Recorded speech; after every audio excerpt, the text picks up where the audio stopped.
Olá, bem-vindos à sexta parte do livro Dona do Poder, de Kirsten White. Se você está gostando dessa leitura, não se esqueça de se inscrever no canal para mais vídeos como esse toda semana.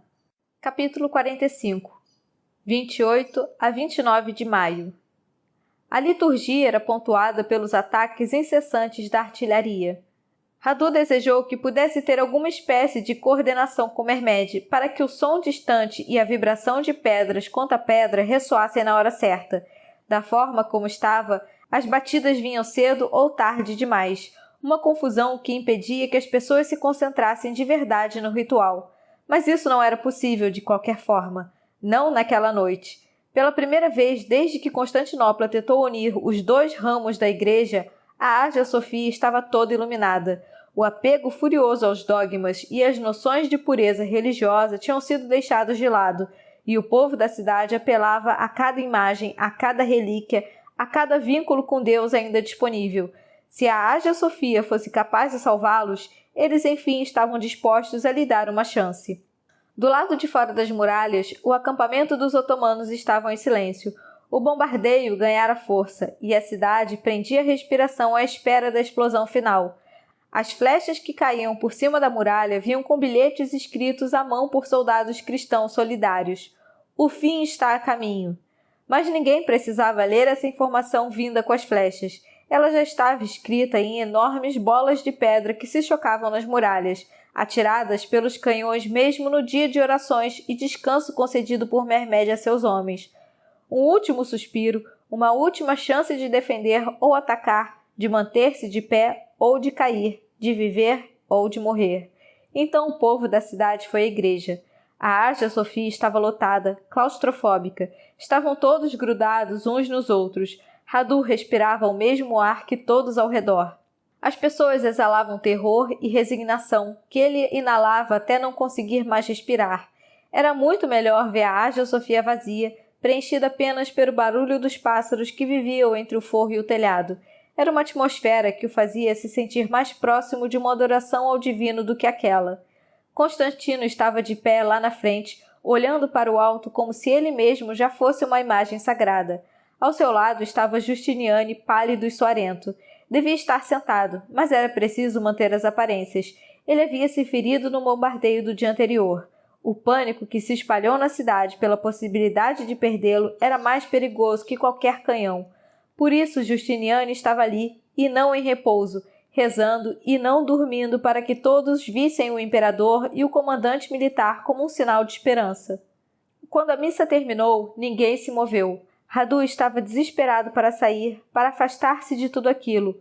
Uma mão o puxou pelo colete e ele virou-se com tudo, pronto para a briga. Mas precisou olhar para baixo, onde encontrou os olhos de Manuel, o pequeno herdeiro. — Onde está meu primo? Manuel quis saber. Com os lábios trêmulos, mas mantendo o queixo firme, a postura do menino atingiu Radu como uma apunhalada no coração. Manuel esperava ouvir que Cipriano estava morto e preparava-se para não chorar ao ouvir a notícia. Radu agachou-se para ficar na altura dos olhos do menino. Cipriano está em casa, descansando. Foi atingido na cabeça por umas pedras, mas vai ficar bom. Manuel soltou um suspiro de alívio, sorrindo e revelando a ausência dos primeiros dentinhos. Ele prometeu me levar para pescar quando o cerco terminar. Muito bem, então aí está. Ele vai ficar bom depressa, porque jamais deixaria de cumprir uma promessa como essa. Manuel assentiu, aceitando facilmente o consolo. Ele pôs sua mãozinha sobre Radu, ancorando-o com o peso da sua inocência. João e sua ama logo se juntaram a eles. O menino mais velho estava com o rosto pálido e uma expressão solene. Acenou para Radu, que abaixou a cabeça em um gesto formal. — Vocês vão nos proteger, ele falou. Radu sentiu vontade de abrir um buraco no chão para esconder-se. João fez outro aceno de cabeça e Radu percebeu que o menino estava tentando oferecer algum conforto a si mesmo. Os homens e as muralhas vão nos proteger. Todo mundo virou-se quando, com uma postura impotente e régia, Constantino marchou para fora da igreja.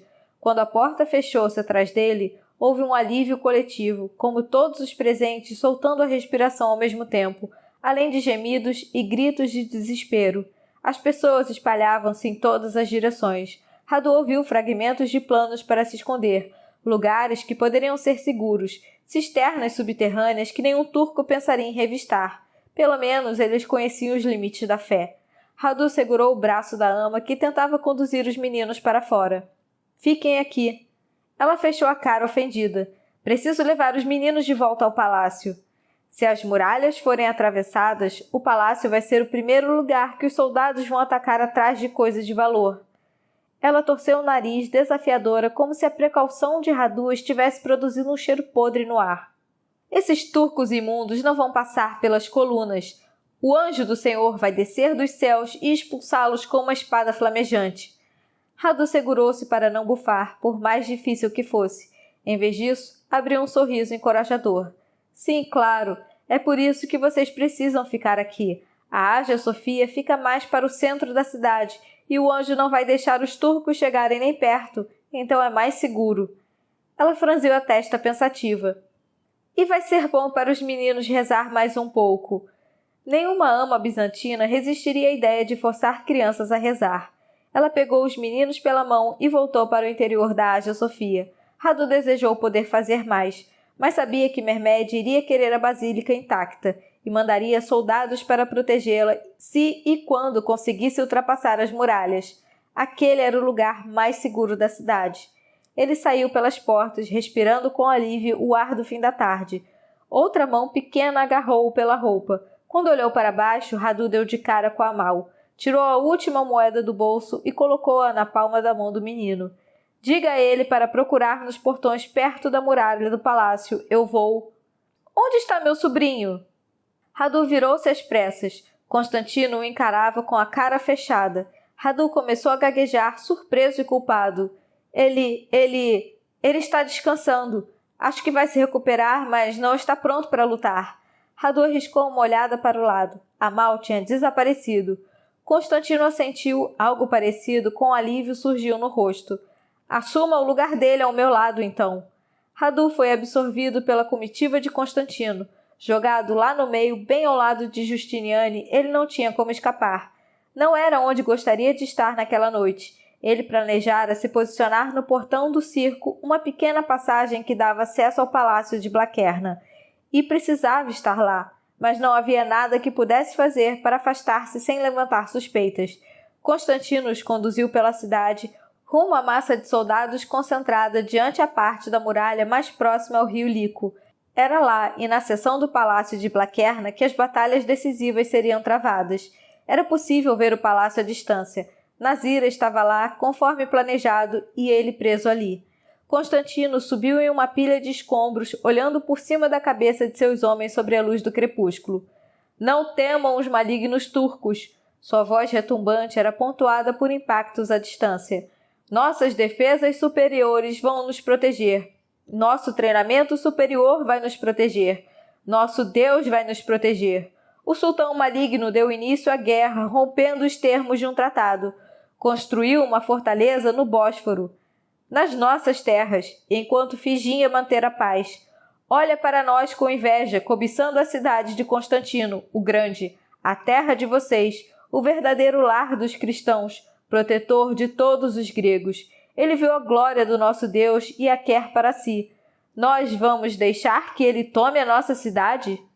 Os homens gritaram furiosamente que não. Vamos deixar seu chamado à oração corromper o ar que os bons cristãos respiram por mais de 1000 anos? Outro rugido ainda mais alto. Vamos deixar que eles estuprem nossas mulheres, matem nossas crianças e nossos idosos e profanem os templos sagrados de Deus, transformando-se em estábulos para seus cavalos? Dessa vez, o rugido de raiva foi acompanhado de pancadas dos cabos das lanças contra o chão e os punhos fechados contra os escudos. Radu não poderia argumentar que o motivo para o conflito ter começado havia sido uma cruzada cristã 200 anos antes. Constantino continuou. Hoje é o dia do seu triunfo. Se derramarem uma gota de sangue que seja, vão estar aptos a receber a coroa dos mártires e a glória imortal. Ele ergueu o punho cerrado no ar. Com a ajuda de Deus, vamos conseguir a vitória. Vamos abater os infiéis. Vamos carregar o estandarte de Cristo e ganhar nossa recompensa eterna. O som dos aplausos e dos gritos quase superou o ruído do bombardeio da artilharia. Constantino jogou os braços para o alto e então os abaixou e virou-se. Seu rosto estava crispado e franzido, perdendo um brilho tão rapidamente como o dia que se transformava em noite. Vamos trancar os portões da cidade, ele disse baixinho para Justiniane. Vamos sobreviver ou morrer aqui. Ninguém sai. Se a muralha não resistir, morreremos todos juntos. Justiniane assentiu com uma expressão séria no rosto. Radu observou os dois com uma sensação estranha de deslocamento. Durante sua estadia ali, costumava ver os dois como exemplos de grandeza, suportando nos ombros a sustentação da cidade contra todas as probabilidades. E ele tinha visto eles cometerem atrocidades ao fazer isso. Ele os respeitava e os odiava ao mesmo tempo, mas sabia que o mundo perderia muito com a morte deles, caso de fato morressem. Temia esse desfecho, apesar de torcer por ele em uma mistura de sentimentos impossíveis de conciliar. Assim como quase tudo naquela maldita cidade, ele assumiu um lugar na muralha perto de Justiniane. Apesar de ser noite, os otomanos tinham acendido tantas fogueiras que as luzes das chamas refletiam-se nas nuvens baixas, criando um brilho alaranjado e agourento que se espalhava por toda parte. Os defensores não conseguiriam consertar as muralhas porque não havia a cobertura da escuridão. A partir do seu ponto de vista, Radu conseguia ver a concentração das tropas otomanas.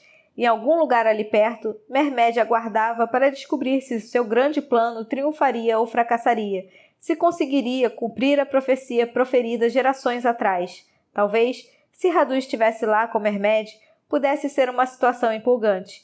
Ele ficava doente só de pensar, de imaginar onde poderia estar, como poderia facilmente estar desejando o fim da cidade e de todos os seus habitantes.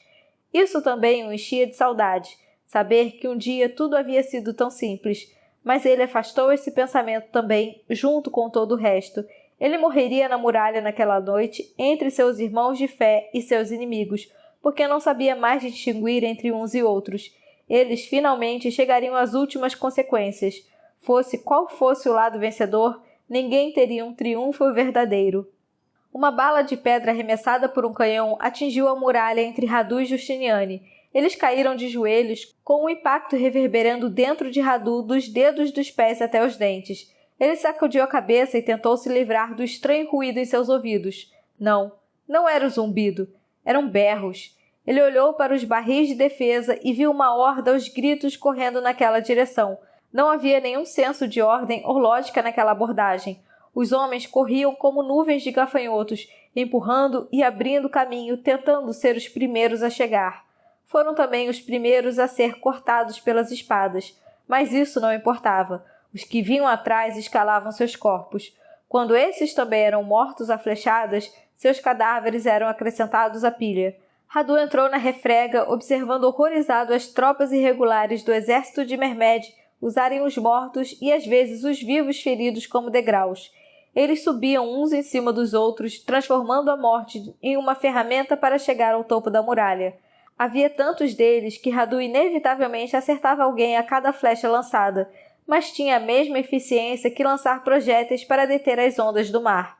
Os homens não paravam de avançar.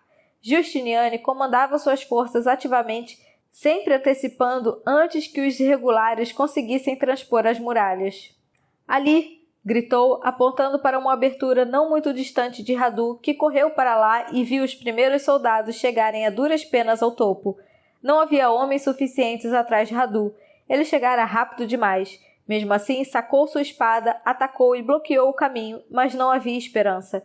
Um homem que gritava palavras em valáquio jogou-se sobre ele e o derrubou.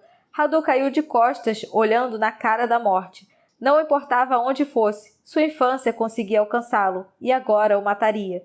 Então o homem desapareceu, a não ser seu tronco, que estava caído aos pés de Radu. Ele piscou algumas vezes para livrar-se da poeira e da fumaça.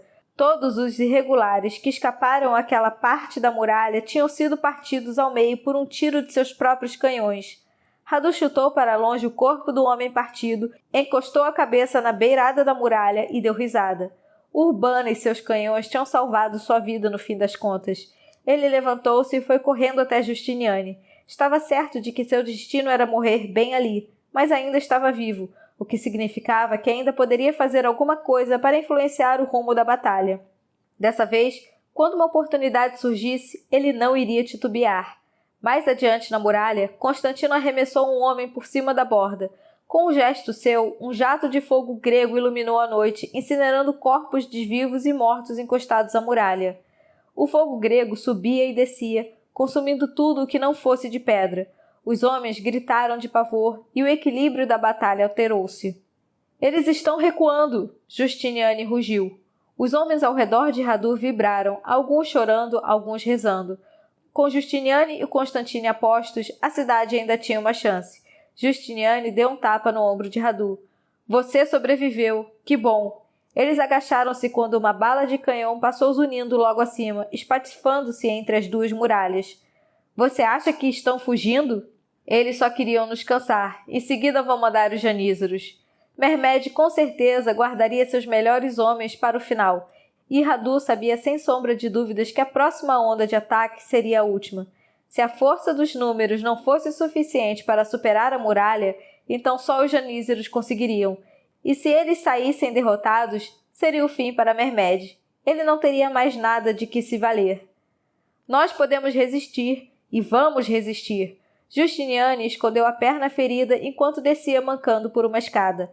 Vá pegar alguma coisa para comer e beber. Os demais, recolham os feridos e levem para a muralha interna. Vamos inverter as posições para... Todos pararam de falar quando a música começou. Radu viu os rostos de felicidade e cansaço transformarem-se em expressão de exaustão e terror. Naquela noite não haveria refresco. O metro melódico dos janízaros atingiu a muralha com tanta força e poder de intimidação quanto os disparos da artilharia. As abas brancas de seus capes brilhavam como crânios iluminados pelas tochas enquanto avançavam, aos berros para a muralha. Era um momento decisivo, o último, que iria superar a muralha e inundar a cidade, ou então iria recuar, levando consigo as chances de Mermed. O próprio Mermed cavalgava de um lado para o outro, no raio de alcance de qualquer balesta. Radu conseguia vê-lo, pois seria capaz de localizá-lo em qualquer lugar. Mas seu coração não se alegrou, não se encheu de desejo por ele. O espaço entre os dois era pequeno, mas estava encharcado de sangue e calcinado pelo fogo. Cortem as cordas! Joguem os ganchos lá para baixo! Justiniane gritou para Radu. Radu correu de um lado para o outro, partindo cortas e desalojando ganchos. Todos os homens de Justiniane seguiam as ordens sem hesitar nem questionar. Radu não conseguia ver nem ouvir Constantino, mas tinha certeza de que sua porção da muralha acontecia o mesmo. 2 homens carregando o império nas costas. Radu parou e sentou-se apoiado em um barril. Todos os homens ao seu redor eram italianos, soldados de Justiniane. Eram tão bem treinados quanto os janízaros e tinham a vantagem da posição de defesa. O que ele poderia fazer? Mesmo se parasse de ajudar, de jogar ganchos e cordas no chão, não podia fazer nada que alterasse o rumo da guerra. Um homem saltou sobre a muralha ao seu lado. Radu o encarou com um sobressalto e viu o rosto de Lazar sobre o cap do janízaro. Não, Lazar estava morto. Radu o matara para salvar Mermed. Radu ficou de pé, cravou a espada no janízaro e mandou o corpo dele lá para baixo. Mas havia outros. Os janízaros estavam invadindo por aquela seção da muralha, liderados por um sujeito gigantesco. Era mais alto que todos os outros e o seu cap branco destacava-se acima da massa de cadáveres. Usava uma espada maior que a do restante das tropas, porém condizente com seu tamanho. Ele brandia a arma de um lado para o outro, cortando quem cruzasse seu caminho com uma eficiência silenciosa e sombria. Protegidos por sua fúria, mais e mais janízaros subiam na muralha. Comigo! Justiniane abriu caminho até o gigante. Radu seguiu sua trilha, protegendo suas costas, mas nem mesmo Justiniane daria conta do grandalhão em um combate corpo a corpo. Quando se aproximou, o homem o golpeou com a espada. No último momento, Justiniane ajoelhou-se e atacou com sua espada com todas as forças. O gigante deteve o passo e olhou para baixo surpreso. Em seguida, despencou no chão com ambas as pernas decepadas na altura dos joelhos. Os janízaros ao redor ficaram paralisados em choque. Justiniane levantou-se erguendo a espada em sinal de triunfo. E dessa vez, como sabia que Lada faria, Radu não hesitou e atravessou com a sua espada a parte posterior das pernas de Justiniane, cortando músculos e tendões, um movimento discretíssimo, porém capaz de fazer a maré virar. Justiniane caiu, Radu amparou. Justiniane! Gritou. Ele está ferido! Me ajudem! Os italianos correram para lá com todas as forças que ainda lhe restavam. Os janízaros que permaneciam na muralha foram logo superados numericamente. O que vamos fazer? Um dos italianos perguntou com lágrimas nos olhos enquanto observava o homem que os comandava na defesa de uma cidade estrangeira. Precisamos levá-lo para os barcos. Radu ficou de pé segurando Justiniane pelos braços. Não! Justiniane gemeu sacudindo a cabeça. Estava pálido pelo choque e a perda de sangue, com os olhos arregalados. Não podemos abrir o portão.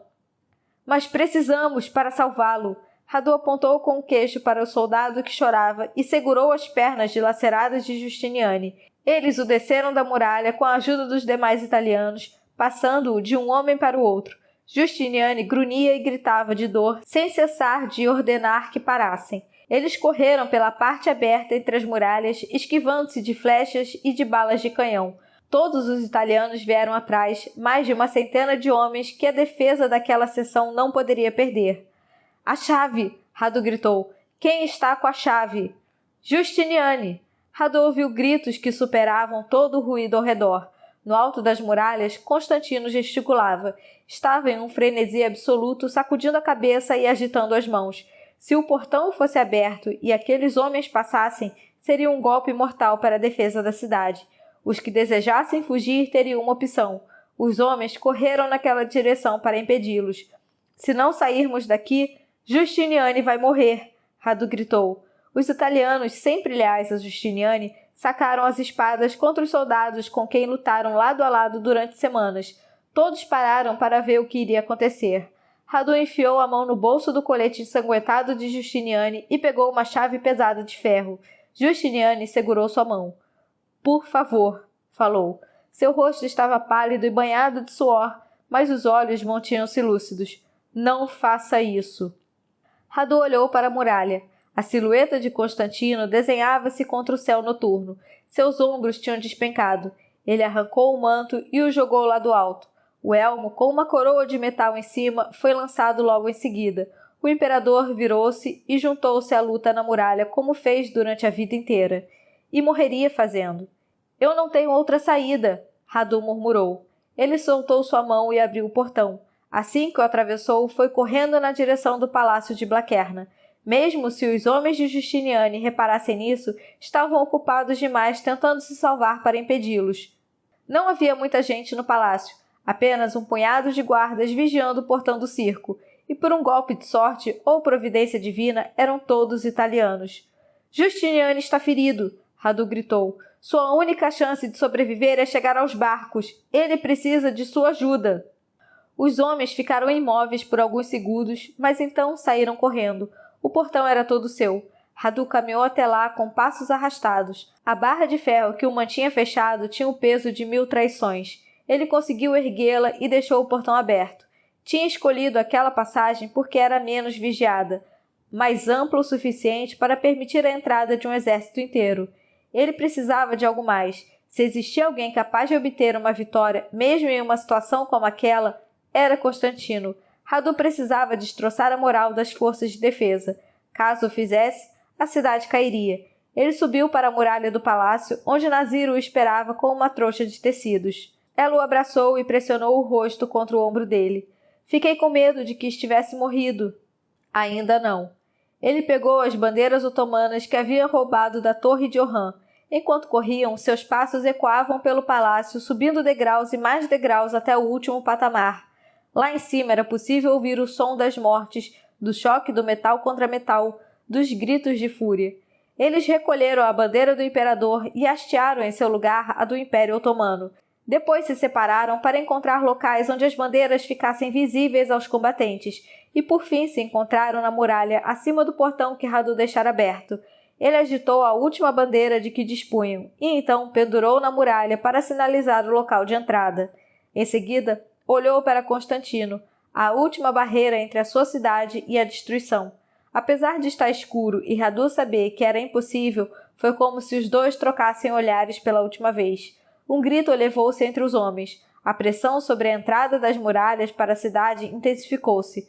Todos achavam que os otomanos estavam lá dentro, e abandonariam tudo para ir salvar suas famílias ou então morrer junto com elas. Radu deu as costas para a cena. Sua parte da tarefa estava feita. O pêndulo oscilou para o lado de Mermed e jamais voltaria para o lado dos defensores da cidade. Ele conseguira derrotar Constantino no fim das contas, mas era tarde demais para demonstrar misericórdia em relação a qualquer um deles. — E agora? Nazira sussurrou. — Cipriano, disse Radu. Eles deram as mãos e correram do palácio para a cidade às escuras, fugindo da inundação iminente. Capítulo 46. Meados de maio. O corpo de Mirceia, irmão de Lada, apodrecia em uma cova rasa a uma curta cavalgada de Tirgoviste. Ele dirigia-se a Snagov, a ilha que abrigava o mosteiro a que seu pai os levara certa vez. Não foi rápido nem chegou longe o bastante para ficar a salvo. No local onde tombara, a terra era quase indistinguível do terreno ao redor. Lada só encontrou o corpo porque um dos soldados que o mataram agora era um homem seu. Ah, a lealdade dos homens! Ela desceu da cela e cutucou com o pé o chão enfim descongelado. A névoa da manhã descera sobre o terreno baixo, amenizando os contornos de tudo. Era uma linda manhã, úmida e com a promessa de um calor que estabeleceria lentamente. Petro e Bogdan permaneceram nas montarias, esquadriando o terreno e o bosque distante em busca de ameaças. Lada era príncipe agora, o que a tornava um alvo ainda maior, mas aquilo era algo que ela sentia que precisava fazer. Como não podia compartilhar sua vitória com o irmão que amava, aproveitaria para resolver o destino daquele que odiava. Agora que estava lá, ela não sabia mais o que pretendia com aquilo. Sepultá-lo de novo? Levar seus restos mortais para o castelo? Fazer uma prece para o corpo, o que poderia muito bem ser uma blasfêmia pela falta de sinceridade que conteria? Ela finalmente precisaria admitir que se lançara naquela aventura apenas para sair um pouco da cidade. Toma a atormentava. Queria que conversasse sobre os boiardos da Neste e sua lealdade, como obtê-la, o motivo por que precisava disso, que casamentos poderiam consolidá-la. As demais linhagens de boiardos não ficaram muito satisfeitas com sua ascensão ao trono, mas não fariam objeções se lucrassem com isso. Mas os da Neste tinham levado a questão para o lado pessoal. Toma nunca perdia a chance de mencionar a possibilidade de casamento com o da Neste, e sem a menor sutileza. Por fim, ela concordou em se encontrar com todos os boiardos da Neste ao mesmo tempo e o incumbiu de fazer o planejamento da reunião. Lada tinha certeza de que ele era muito melhor do que ela na tarefa de escrever cartas. Toma saberia o que dizer para convencer os boiardos a vir. Sua ideia tinha sido ameaçar tomar as terras e suas vidas caso não viessem. Toma riu como se fosse uma piada engraçadíssima. Pelo menos Mircea estava morto e ela não era obrigada a escutá-lo. Isso o tornava mais interessante que Toma. — Como ele morreu? Perguntou ela. — Ele morreu bem, respondeu um soldado com a voz tensa olhando apenas para a frente. Lada soltou um risinho de deboche. — Que mentira! Meu irmão era um abusador e um covarde. Não pode ter morrido bem. Pode ter morrido lutando ou implorando para ser poupado. Qual das duas opções? O soldado remexeu-se desconfortavelmente. Morreu lutando. Se morreu lutando, por que você não disse logo de uma vez? O soldado engoliu em seco e não respondeu. Desenterre. O homem enfim a encarou, a expressão de horror ganhou um toque infantil. Mas... Desenterre. O homem olhou para a cova, para a Lada e de novo para a cova. Mas não temos pás nem ferramentas. Lada enfiou a mão na bolsa de sela e pegou um pedaço de pão que repartiu e ofereceu para Bogdan e Petro. Eles desceram das montarias e arrastaram um toco de árvore para Lada se sentar. Ela acomodou-se sobre o olhar abobalhado do soldado. Lada sacou uma faca e cravou na madeira. — Você tem suas mãos. Por enquanto. O homem começou a cavar. O sol já estava alto quando ele terminou. Suas unhas sangravam e ele aninhou as mãos junto ao peito, afastando-se do corpo que havia desenterrado. Lada cobriu o nariz com o manto. Seria melhor se ela tivesse tomado o trono no inverno. Agora já estava calor suficiente para ela sentir o cheiro do cadáver. Mas essa não era a parte mais perturbadora. Seu irmão, Mircea, o cruel Mircea, o detestável Mircea, o defunto, não a encarava com olhos acusadores dos mortos. Não a encarava de forma nenhuma. Ela estava olhando para a nuca dele. — Vire o corpo, ela falou. Segurando o vômito, o soldado enfiou a mão dentro da cova e virou o cadáver de barriga para cima. A pele de Mircea estava pálida e fina nos locais onde ainda não fora devorada até os ossos. Os dedos também pareciam os do soldado, unhas quebradas e cheias de terra. A boca de Mircea estava aberta como em um grito, preta e apodrecida. Lado olhou mais de perto. Não. Estava preta porque estava cheia de terra até onde os olhos podiam alcançar. Vocês o enterraram vivo, falou. O soldado sacudiu a cabeça freneticamente. Eu não tive nada a ver com isso. Foram os homens de Runhade e o príncipe da Neste. Mas você estava presente. O homem fez que não com a cabeça, mas depois assentiu, com lágrimas inúteis de desespero escorrendo nos olhos. Mas não fui eu que o matei. Lada suspirou, virando o corpo do irmão com um chute para não precisar mais encará-lo. Era uma forma terrível de morrer. Ela o imaginou virando-se e debatendo-se, sufocando pelo peso da terra, cada vez mais desorientado. No fim, estava escavando mais fundo a terra com os dedos, em vez de tentar subir para a superfície à liberdade. Ela perguntou-se como seu pai teria morrido. Ninguém em Tirgoviste sabia onde ele havia sido assassinado, ou, caso alguém soubesse, tinha a presença de espírito de não dizer nada. E ela perguntou-se sobre sua lealdade, ou a falta dela, para com Runhade, o homem que ajudou os boiardos da Neste a matar seu irmão e seu pai. Os boiardos cujo apoio ela cortejava. A culpa e o arrependimento misturavam-se à sua exaustão resignada. Ela não queria sentir-se assim. Por que seus relacionamentos não podiam ser mais simples? Por que não havia um homem em sua vida a quem pudesse dedicar apenas um tipo de sentimento? Não fui eu que o matei, não fui eu que o matei! O soldado murmurava com uma ladainha, sacudindo-se para trás e para frente. Mas em relação ao soldado, Lada sabia como se sentir, e apegou-se a isso com uma ferocidade surpreendente. Ela lhe proporcionava um bote salva-vidas, algo sólido em que se apoiar e reagir. Não me interessa se você o matou. Ele está morto. Esse problema não tem mais solução. Os ombros do soldado despencaram de alívio. Obrigado, Vossa Senhoria. Lada embanhou sua faca. Eu não sou sua senhoria, sou seu príncipe, e apesar de a morte de Mircea não ser problema meu, você ter mentido para mim é sim.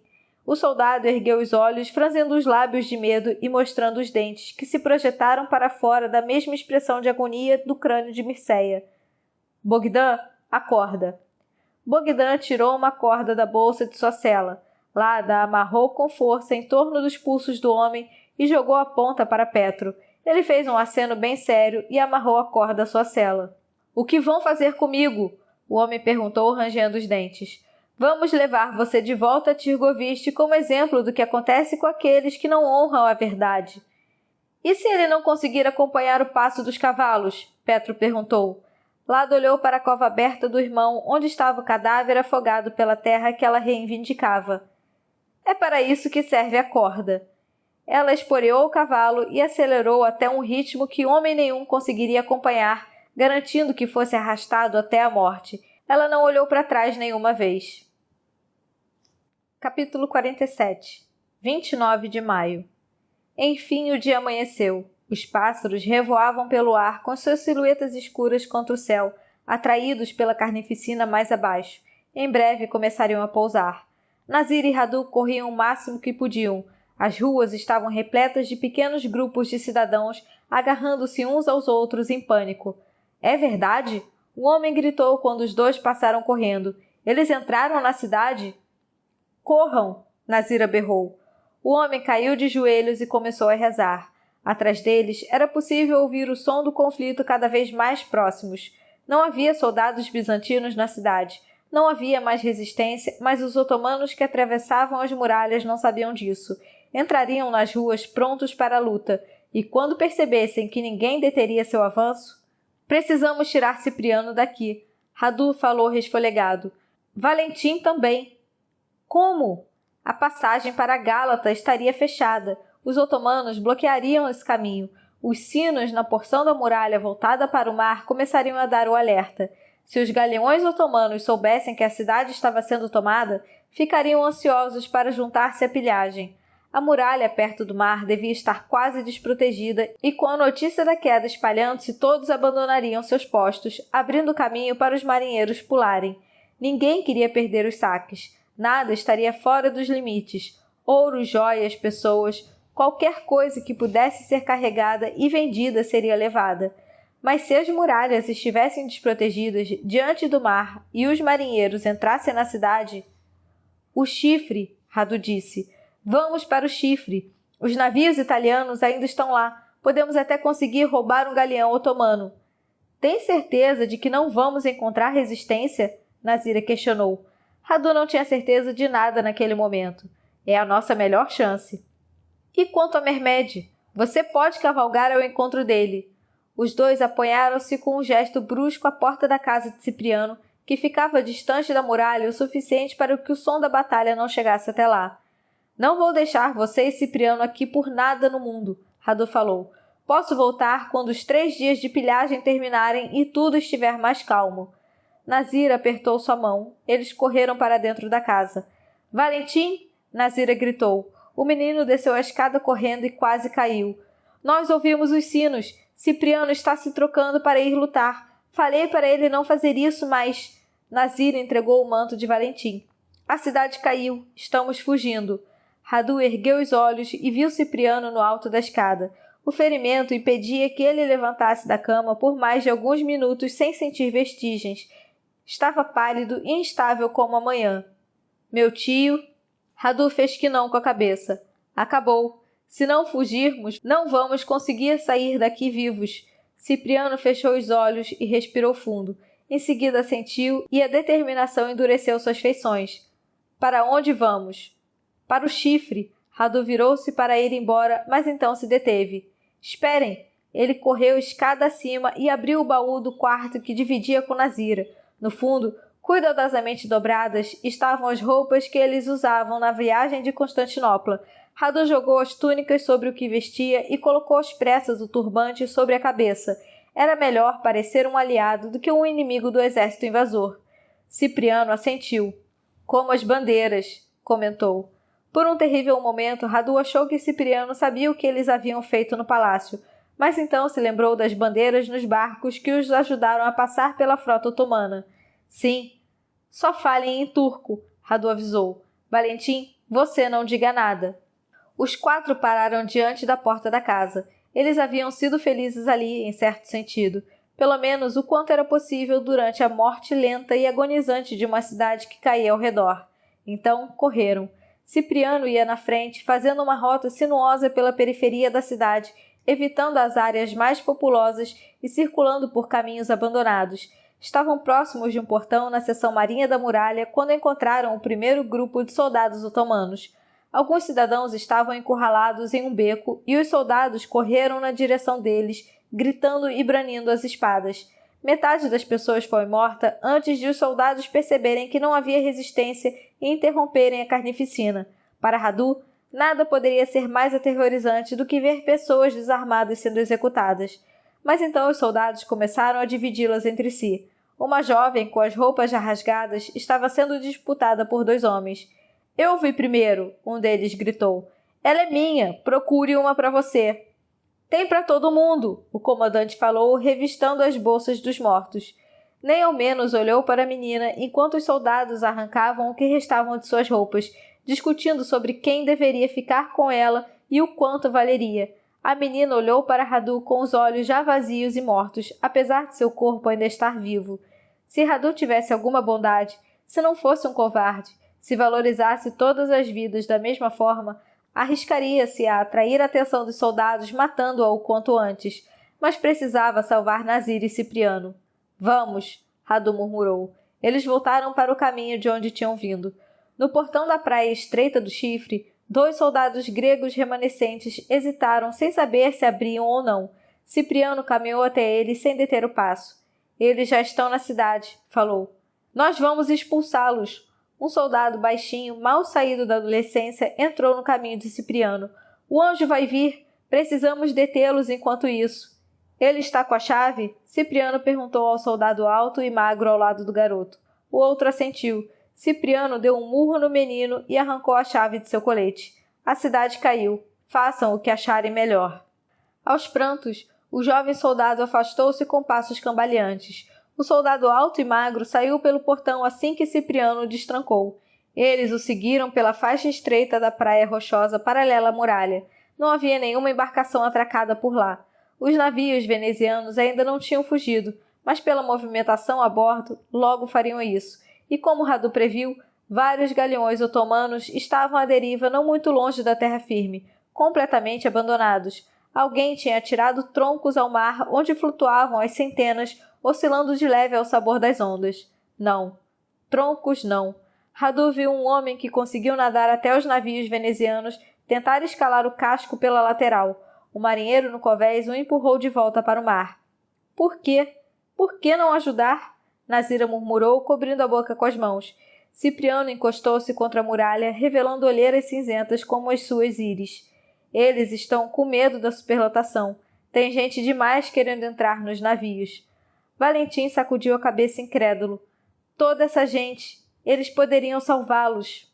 Porém, muitos dos corpos na água tinham ferimentos que uma simples vara não poderia causar. Os otomanos devem ter chegado no mesmo momento que as pessoas que imaginaram que o chifre poderia ser uma rota de escape. O tempo que demoraram para ir buscar Cipriano e Valentim provavelmente foi o que salvou a vida dos 4. O que nós fazemos agora? Nazira perguntou, virando-se para Radu. Você sabe nadar? Um pouco.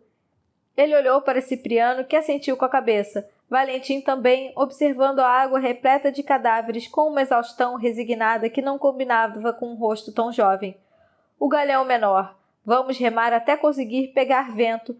Quando içarmos as velas, podemos fugir. E depois? Cipriano questionou. Depois continuar fugindo. Os sinos da Hagia Sophia, mais graves e mais antigos que qualquer outro na cidade, começaram a ressoar. Radu lançou uma despedida silenciosa para a igreja. Valentim deu a mão para ele. Foi quando Radu lembrou-se dos 2 meninos pequenos, ainda na igreja onde ele os deixara.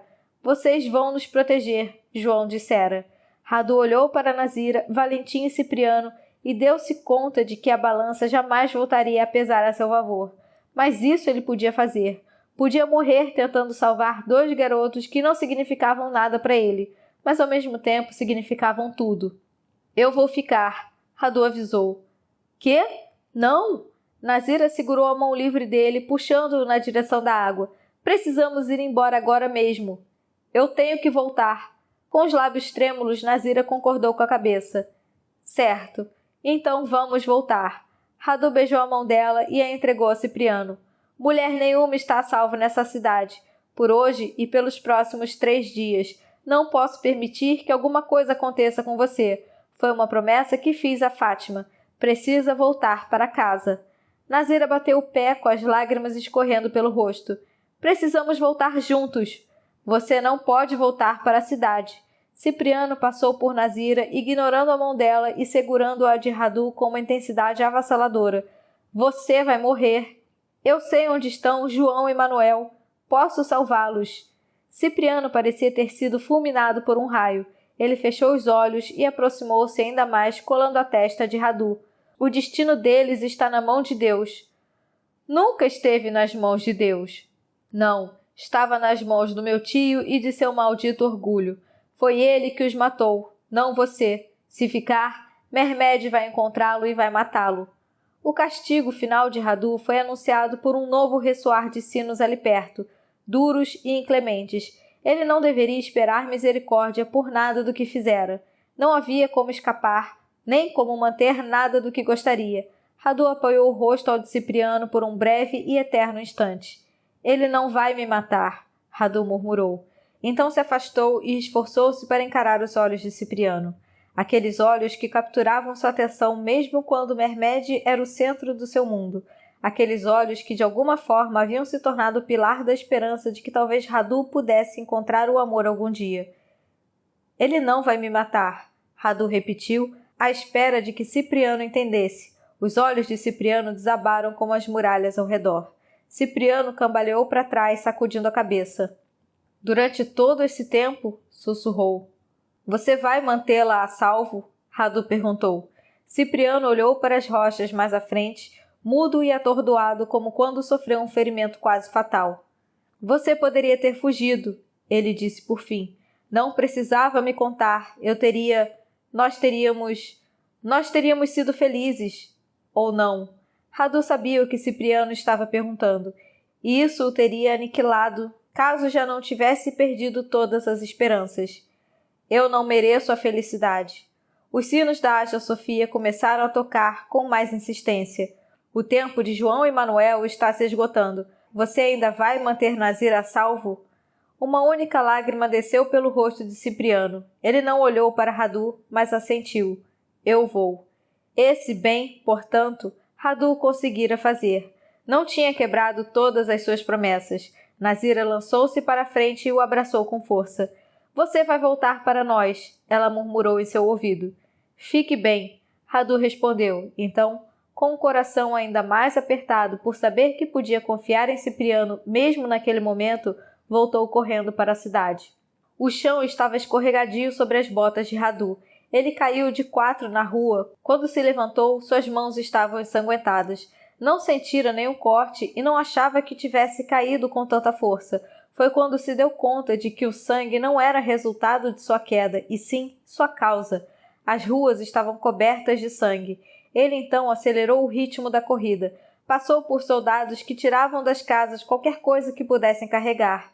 Passou por mulheres e crianças arrastadas aos berros de seus esconderijos. Ele correu, correu e correu. Fazia de tudo para não olhar, pois sabia que aquilo que visse ficaria marcado para sempre na memória. Nesse dia, entendeu o verdadeiro custo da determinação irrefreável de 2 homens. Testemunhou o que acontecia quando os homens eram forçados a lutar uns contra os outros durante meses. Não era apenas a doença do corpo que afetava os cercos. Havia também a doença da alma que transformava homens em monstros. Radu estava quase chegando à Hagia Sophia quando viu um menino caído no chão. Um soldado o colocou deitado de barriga para cima e abaixou-se para abrir sua calça. Radu cortou a garganta do homem por trás.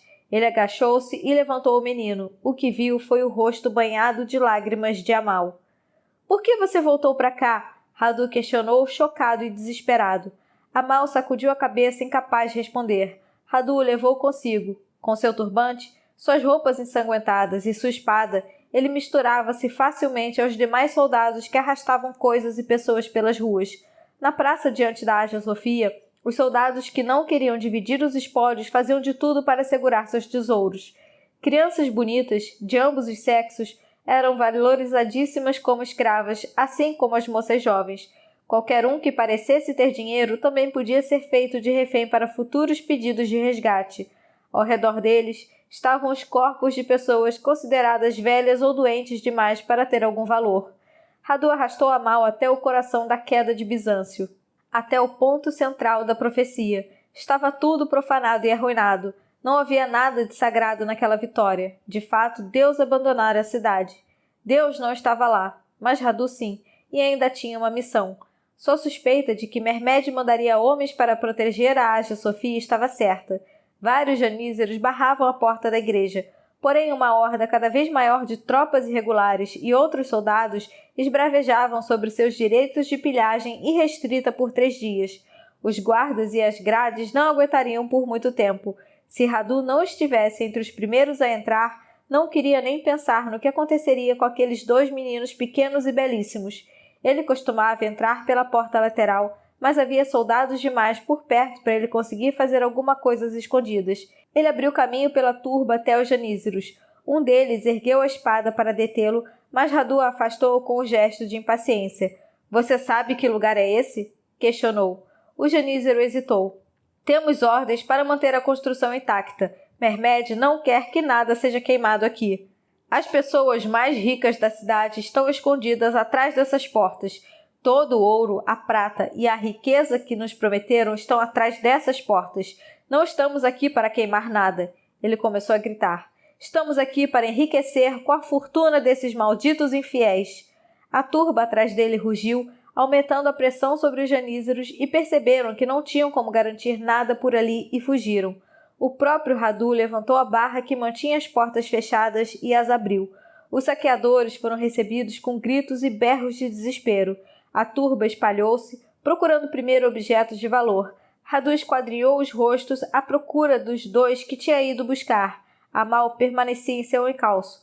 Em um canto perto da escada que levava à galeria, Radu viu os 2 meninos. Estavam na frente da ama com as costas eretas. Radu correu até lá, empurrando várias pessoas no caminho para ser o primeiro a chegar. Por favor, a ama empurrou os 2 meninos. Me poupe, eles são os herdeiros de Constantino. Posso dá-los a você.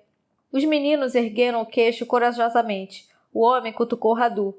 Eles são seus? Perguntou com a respiração pesada por cima do ombro dele. Os meninos são. Pode fazer o que quiser com a mulher. Ele estendeu as mãos para os meninos e agachou-se para fazer contato visual. O reconhecimento ficou evidente no rosto deles. Manuel foi às lágrimas. João lançou-se para a frente e pendurou-se no pescoço de Radu. Vamos, Radu murmurou. Não temos muito tempo. Sei que vocês 2 são muito corajosos, mas finjam que estão com medo e que não querem ir comigo. João o soltou e segurou a mão de Manuel. Com um gesto hesitante, Amal pegou a outra mão de João. Radu foi andando atrás dos meninos, direcionando-os para a escada. — Por que vamos subir? João sussurrou quando passavam pela galeria. — Não temos como sair da cidade agora, Radu falou. Eu vou esconder vocês. Felizmente, todos os demais tinham ficado no primeiro pavimento. Com a Ágia Sofia lotada, os soldados estavam ocupados capturando o máximo de gente que pudessem. Radu conduziu os meninos pelo corredor e então para os conhecidos degraus que terminavam em um alçapão no telhado. Uma vez lá em cima, Radu prendeu a espada junto às dobradiças do alçapão. A arma não resistiria a uma tentativa séria de arrombamento, mas duvidava de que algum homem atrás de espólios fosse procurar alguma coisa no telhado de uma basílica. Ele manteve os meninos longe da beirada onde poderiam ser vistos da rua e de onde poderiam testemunhar o que acontecia. João e Manuel pelo menos vinham sendo poupados dessas imagens. Radu faria de tudo para que continuasse assim. Os 4 encontraram uma sombra e sentaram-se juntos.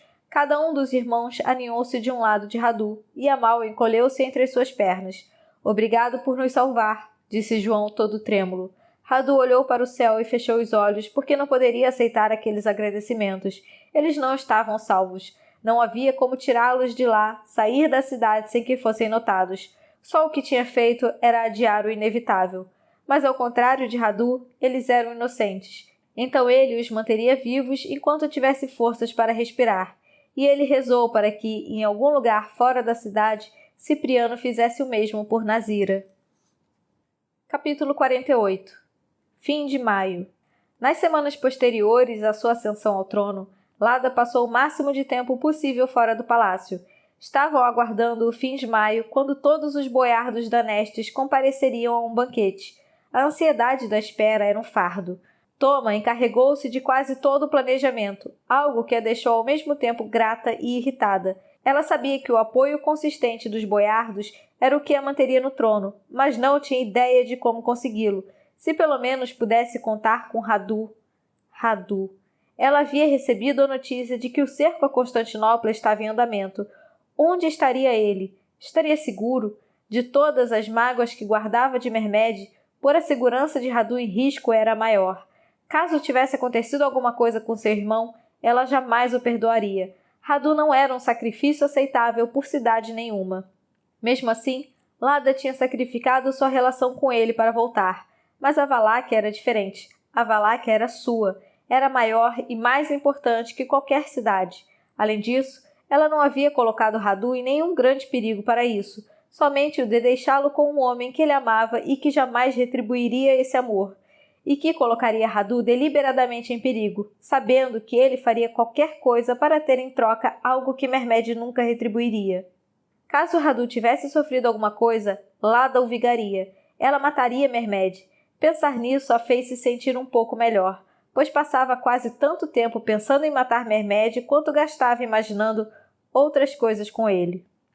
Mas ela precisava de Radu. Ainda não sabia o que fazer a respeito dos boiardos.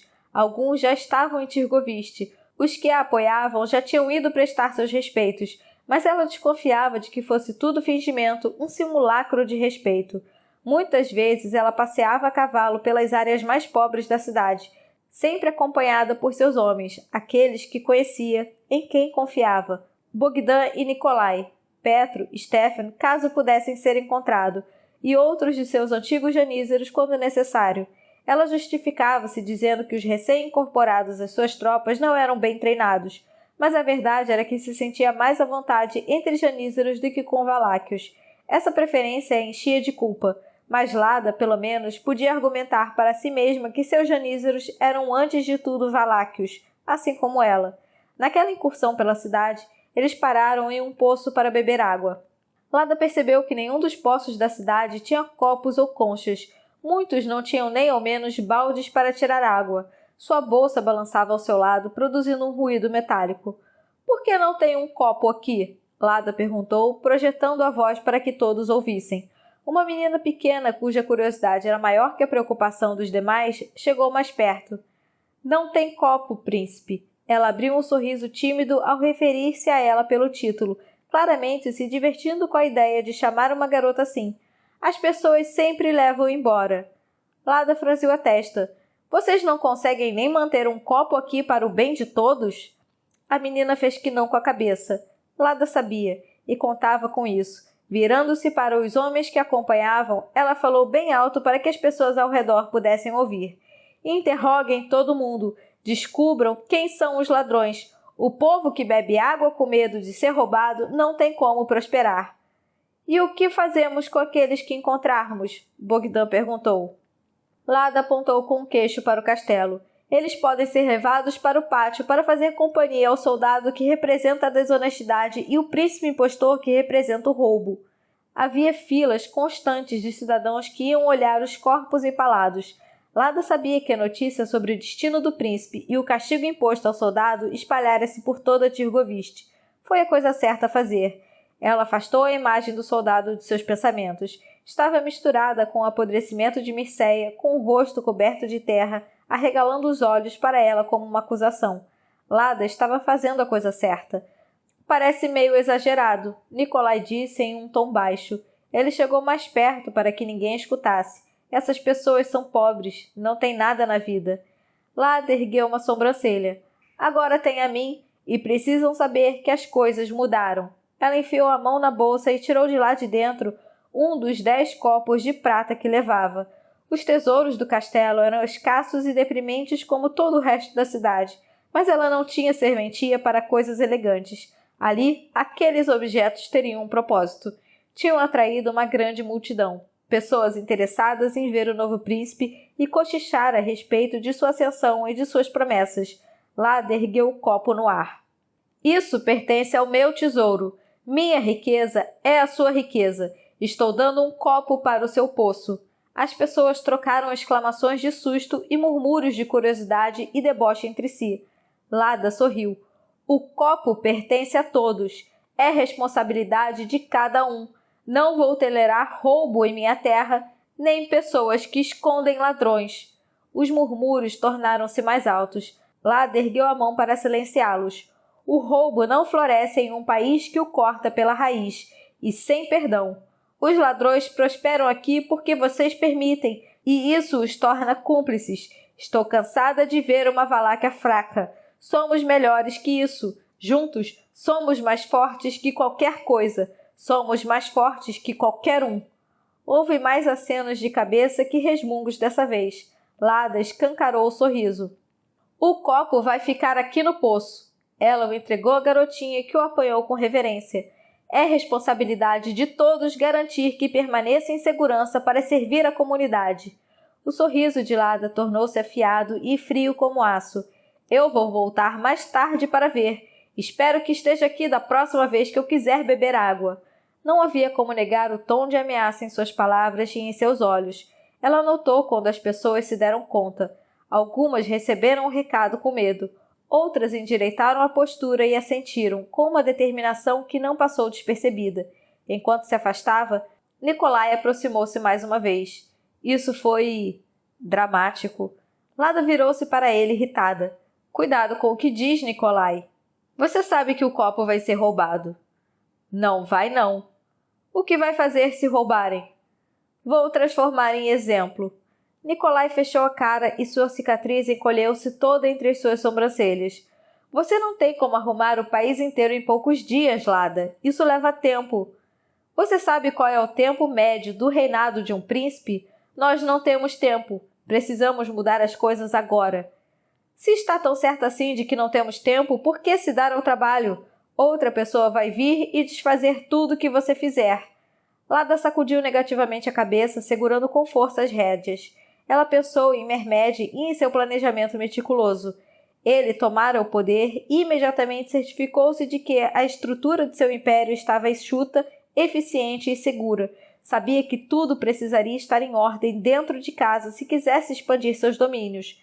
Lada não queria expandir nada, mas precisava criar um ambiente seguro se quisesse ser capaz de defender a Valáquia e seu trono. Se pudesse transformar o país em um lugar estável para as pessoas comuns, elas seriam suas. Lada não entendia as sutilezas e as maquinações dos boiardos, mas compreendia muito bem como pôr em prática uma justiça rápida e confiável, e seu povo também saberia. Tudo precisa mudar para que eu possa ter tempo. As coisas não podem continuar como sempre foram, e a única maneira que eu conheço de mudar tudo é com promessas cumpridas ao pé da letra. Ela fechou os olhos e lembrou-se de todas as lições que aprendera com seus primeiros tutores otomanos. O jardineiro-chefe, as prisões, os corpos pendurados para que todos pudessem ver os criminosos e aprender com seus castigos. Se era disso que seu país precisava para se tornar próspero, era isso que ele teria. Misericórdia e paciência estavam fora de questão, pelo menos para ela. O sangue de alguns regaria a terra para o benefício de muitos. Algumas vidas valem mais do que outras, pensou. De quantas mortes precisamos antes que a balança fique contra nós? Radu murmurou de volta. Eles encontraram os depósitos de vinho do castelo. Nikolai mostrou onde ficava, sem nenhum traço do habitual bom humor. Vamos vender? Questionou. Ou guardar para quando os boiardos vierem? Lada olhou para os barris. Eles tinham passado por muita coisa para ela chegar ao trono e agora que estavam lá, nada vinha saindo conforme deveria. Ela estava cansada de se controlar o tempo todo, de se preocupar o tempo todo, de esperar o tempo todo. Estava cansada de tomar decisões difíceis e depois se questionar se fizera a coisa certa. Não, falou sorrindo para o amigo. Vamos ficar muito, muito bêbados. Pela primeira vez desde que chegaram, o sorriso de Nikolai foi idêntico àquele que a recebera tantos anos antes no campo de treinamento dos janízaros em Amásia. Com Stefan, Petro, Bogdan e mais alguns dos janízaros mais antigos de Lada, arrastaram os barris até uma das torres. Era a mesma torre em que Lada, com Radu a seu lado, vira Hunhad entrar na cidade montado em seu cavalo. Aquele dia representou o fim da vida que ela conhecia até então. Estava na hora de marcar o início da vida como ela exigia que fosse. Lada limpou a garganta com um copo cheio do líquido azedo. Eu queria agradecer a vocês que cavalgaram ao meu lado e permaneceram comigo. Nós vencemos.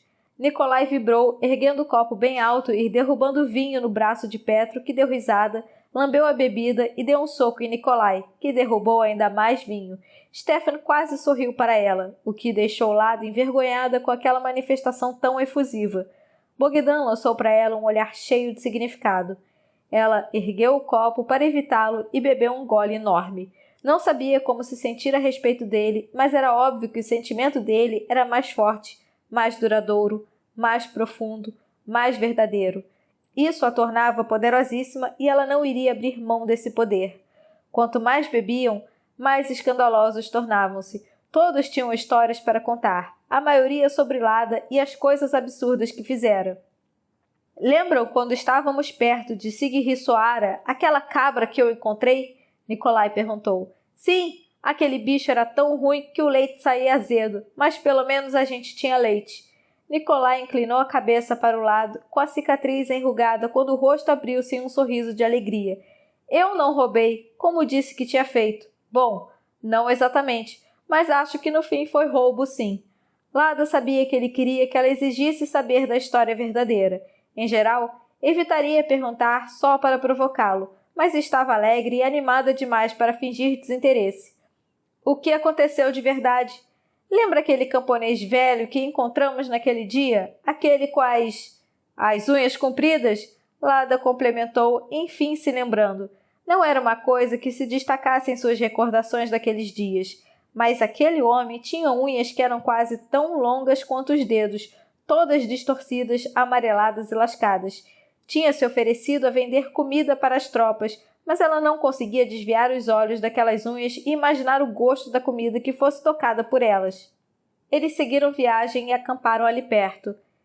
Sim, eu topei com ele quando estava caçando. Ele tinha uma cabra de que não precisava mais. Então deu para você? Petro questionou. Nikolai fez que não com a cabeça, escancarando ainda mais o sorriso. Ele não precisava da cabra, mas andava precisando de uma esposa. Não, Lada falou, enfim entendendo onde aquela história iria acabar. Sim, Nikolai dobrou-se de tanto rir. Eu vendi você para ele, por uma cabra. Disse que levaria a cabra para o acampamento e prepararia você para ser noiva dele. Lada estremeceu ao se imaginar sendo tocada por aquelas mãos. Se eu tivesse ficado sabendo, teria enfiado a minha faca no seu peito. Foi por isso que nunca contei. Eu me lembro dele às vezes, olhando pela janela da cabana, ainda na esperança de que um dia sua noiva vá aparecer.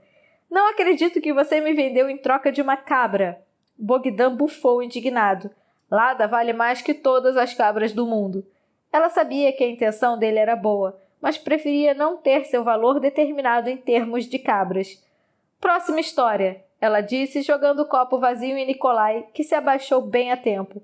O vidro espatifou-se contra a parede de pedra da torre. Nikolai encheu o copo de Bogdan. Como ela era quando criança? Menor, Bogdan respondeu.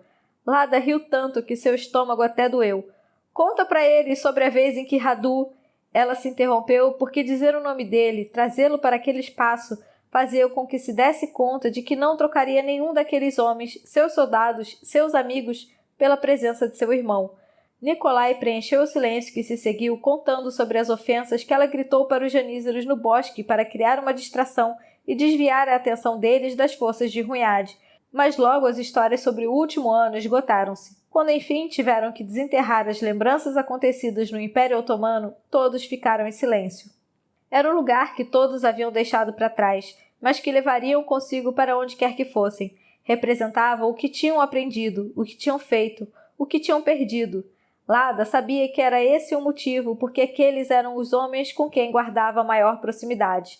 Não porque eram mais bem treinados, e sim porque haviam sido forjados no mesmo fogo. Só eles entendiam como era odiar o país que os moldara, apesar da gratidão que também sentiam por isso. Lada olhou para o espaço ao lado dela, em que caberia Radu. Em seguida, olhou para as estrelas que começavam a despontar no céu. Nós nunca vamos voltar para os otomanos, falou ela.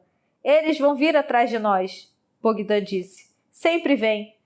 Mermed não viria. Ela deixara bem claro o que faria caso viesse, mas naquele momento, atordoada e amolecida pelo vinho, Lada duvidava que cumpriria a ameaça. Se ele viesse, talvez não o matasse. Ninguém provocava nela as mesmas sensações que Mermed. Ele atormentava seus sonhos. Se viesse até ela, ela o obrigaria a fazer as coisas que Bogdan não conseguia, e só então o mataria, caso ainda quisesse. Que venham, ela falou. Vou beber o sangue deles e dançar em cima dos cadáveres. Petro ergueu seu copo. Um brinde a isso. Nikolai ficou observando o horizonte com a testa franzida. Ou eu estou muito mais bêbado do que imaginava, ou tem alguma coisa errada com a lua. Lada estava prestes a dizer para ele parar de criticar a coitada da lua quando se deu conta de que Nikolai estava certo. A lua estava quase cheia na noite anterior, mas naquele momento estava em um crescente estreito quase invisível, o restante coberto por um vermelho escuríssimo. Vocês estão vendo, né? Nikolai perguntou. Parece sangue, Petro sussurrou. Eles ficaram sentados na torre observando a lua em silêncio. Lada perguntou-se o que aquilo poderia significar. O fato de a noite que escolhera para marcar o início de sua nova vida ser banhada pela luz de uma lua manchada de sangue. Capítulo 49. 29 de maio a 12 de junho. Naquela noite, com os meninos dormindo aninhados uns aos outros como cachorrinhos, Radu foi até a beirada do telhado para observar. Dava para ver pela atividade em várias vizinhanças que alguma coisa estava mudando. Tinha alguém vindo. Mermed. Mas Radu não sentia isso como costumava acontecer. Quando Mermed parecia fazer uma energia correr pelo seu corpo, atraindo-o na direção dele. Ele só sabia da presença dele agora porque vira o efeito que o sultão causava sobre os outros. Os soldados circulavam pelas ruas, abrindo caminho e arrastando os corpos para as sarjetas. Por fim, Radu conseguiu vê-lo. Mermed cavalgava ereto e orgulhoso pela cidade, com sua montaria desviando de tempos em tempos de algum cadáver ainda não recolhido. Talvez Mermed não estivesse com as costas retíssimas por orgulho, e sim por tensão e repulsa. Sua entrada triunfal na cidade de seus sonhos foi pavimentada por corpos e decorada pela morte. Mermed encaminhava-se lentamente para a Hagia Sophia, e Radu ficou perguntando-se o que fazer. Descer e apelar pela misericórdia de Mermed, esperar e tentar tirar os meninos da cidade quando as coisas se acalmassem, procurar Cipriano e Nazira e viver uma fantasia em que todos pudessem perdoar e esquecer tudo o que fizeram e viram? Enojado e exausto, Radu preferiu dormir. Quando passou pelo alçapão, viu sua espada jogada de lado. O pânico comprimiu seu peito e ele correu até onde deixara os meninos. Manuel e João ainda estavam lá em um sono profundo. Amal tinha ido embora. Radu não falara com Amal, não lhe dera nenhuma instrução. Mas não foi ele quem mandou Amal até lá. Radu, enfim, sentiu sua ligação com Mermed voltar e encaminhou-se de novo com passos lentos à beirada do telhado. Mermed estava na praça. Os soldados presentes ergueram as espadas, vibrando e gritando, louvando a Deus e a Mermed. Então o menino passou correndo entre eles, diretamente na direção do cavalo de Mermed. Os guardas do sultão bloquearam seu caminho, mas Mermed os afastou com um gesto de mão. Amal apontou e Mermed levantou a cabeça e viu Radu. Mermed sorriu. Uma expressão de alívio e alegria iluminou seu rosto. Houve um tempo em que Radu daria qualquer coisa em troca de um olhar como esse de Mermed. Agora que já tinha feito isso, percebeu que ainda se sentia vazio do mesmo jeito. Sem dúvida nenhuma, Amal contara sobre os herdeiros também. Radu não conseguiria escondê-los de Mermed. Tinha salvado os meninos para nada. Eles teriam o mesmo destino do meio-irmão mais novo de Mermed, sacrificado em benefício da segurança dele no futuro. Radu tinha que fazer com eles o que não fez com Constantino. Deveria ir até lá e matar os dois de forma indolor durante o sono. Em vez disso, abaixou a cabeça e chorou. Pequenas fogueiras iluminavam a cidade com um brilho festivo quando, algum tempo depois, o alçapão abriu-se. Radu não se virou quando Mermed sentou-se ao seu lado, ombro a ombro.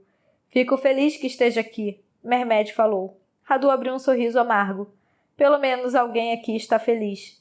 As bandeiras no palácio, aquilo foi brilhante. Radu tentou pensar em si mesmo antes daquela estadia em Constantinopla, no quanto aquela pessoa ficaria eufórica em um momento como aquele, no quanto transbordaria de alegria e orgulho pelo reconhecimento de Mermed por ser realmente notado, por ser o Dracul mais valioso. Ele não conseguiu responder. Mermed pôs a mão no ombro de Radu. Seu toque pareceu frio. Você reverteu a maré. Viu exatamente o que precisava ser feito e foi lá e fez. Como sempre, aliás, meu amigo mais querido e verdadeiro. Diversos homens subiram no telhado atrás dele, trazendo lampiões que produziam sombras enormes. Onde estão os herdeiros? Mermed perguntou, ficando de pé e oferecendo a mão a Radu. Radu não aceitou a oferta. O que você vai fazer com eles? Tirá-los desse telhado para começo de conversa. Aqui não é lugar para crianças.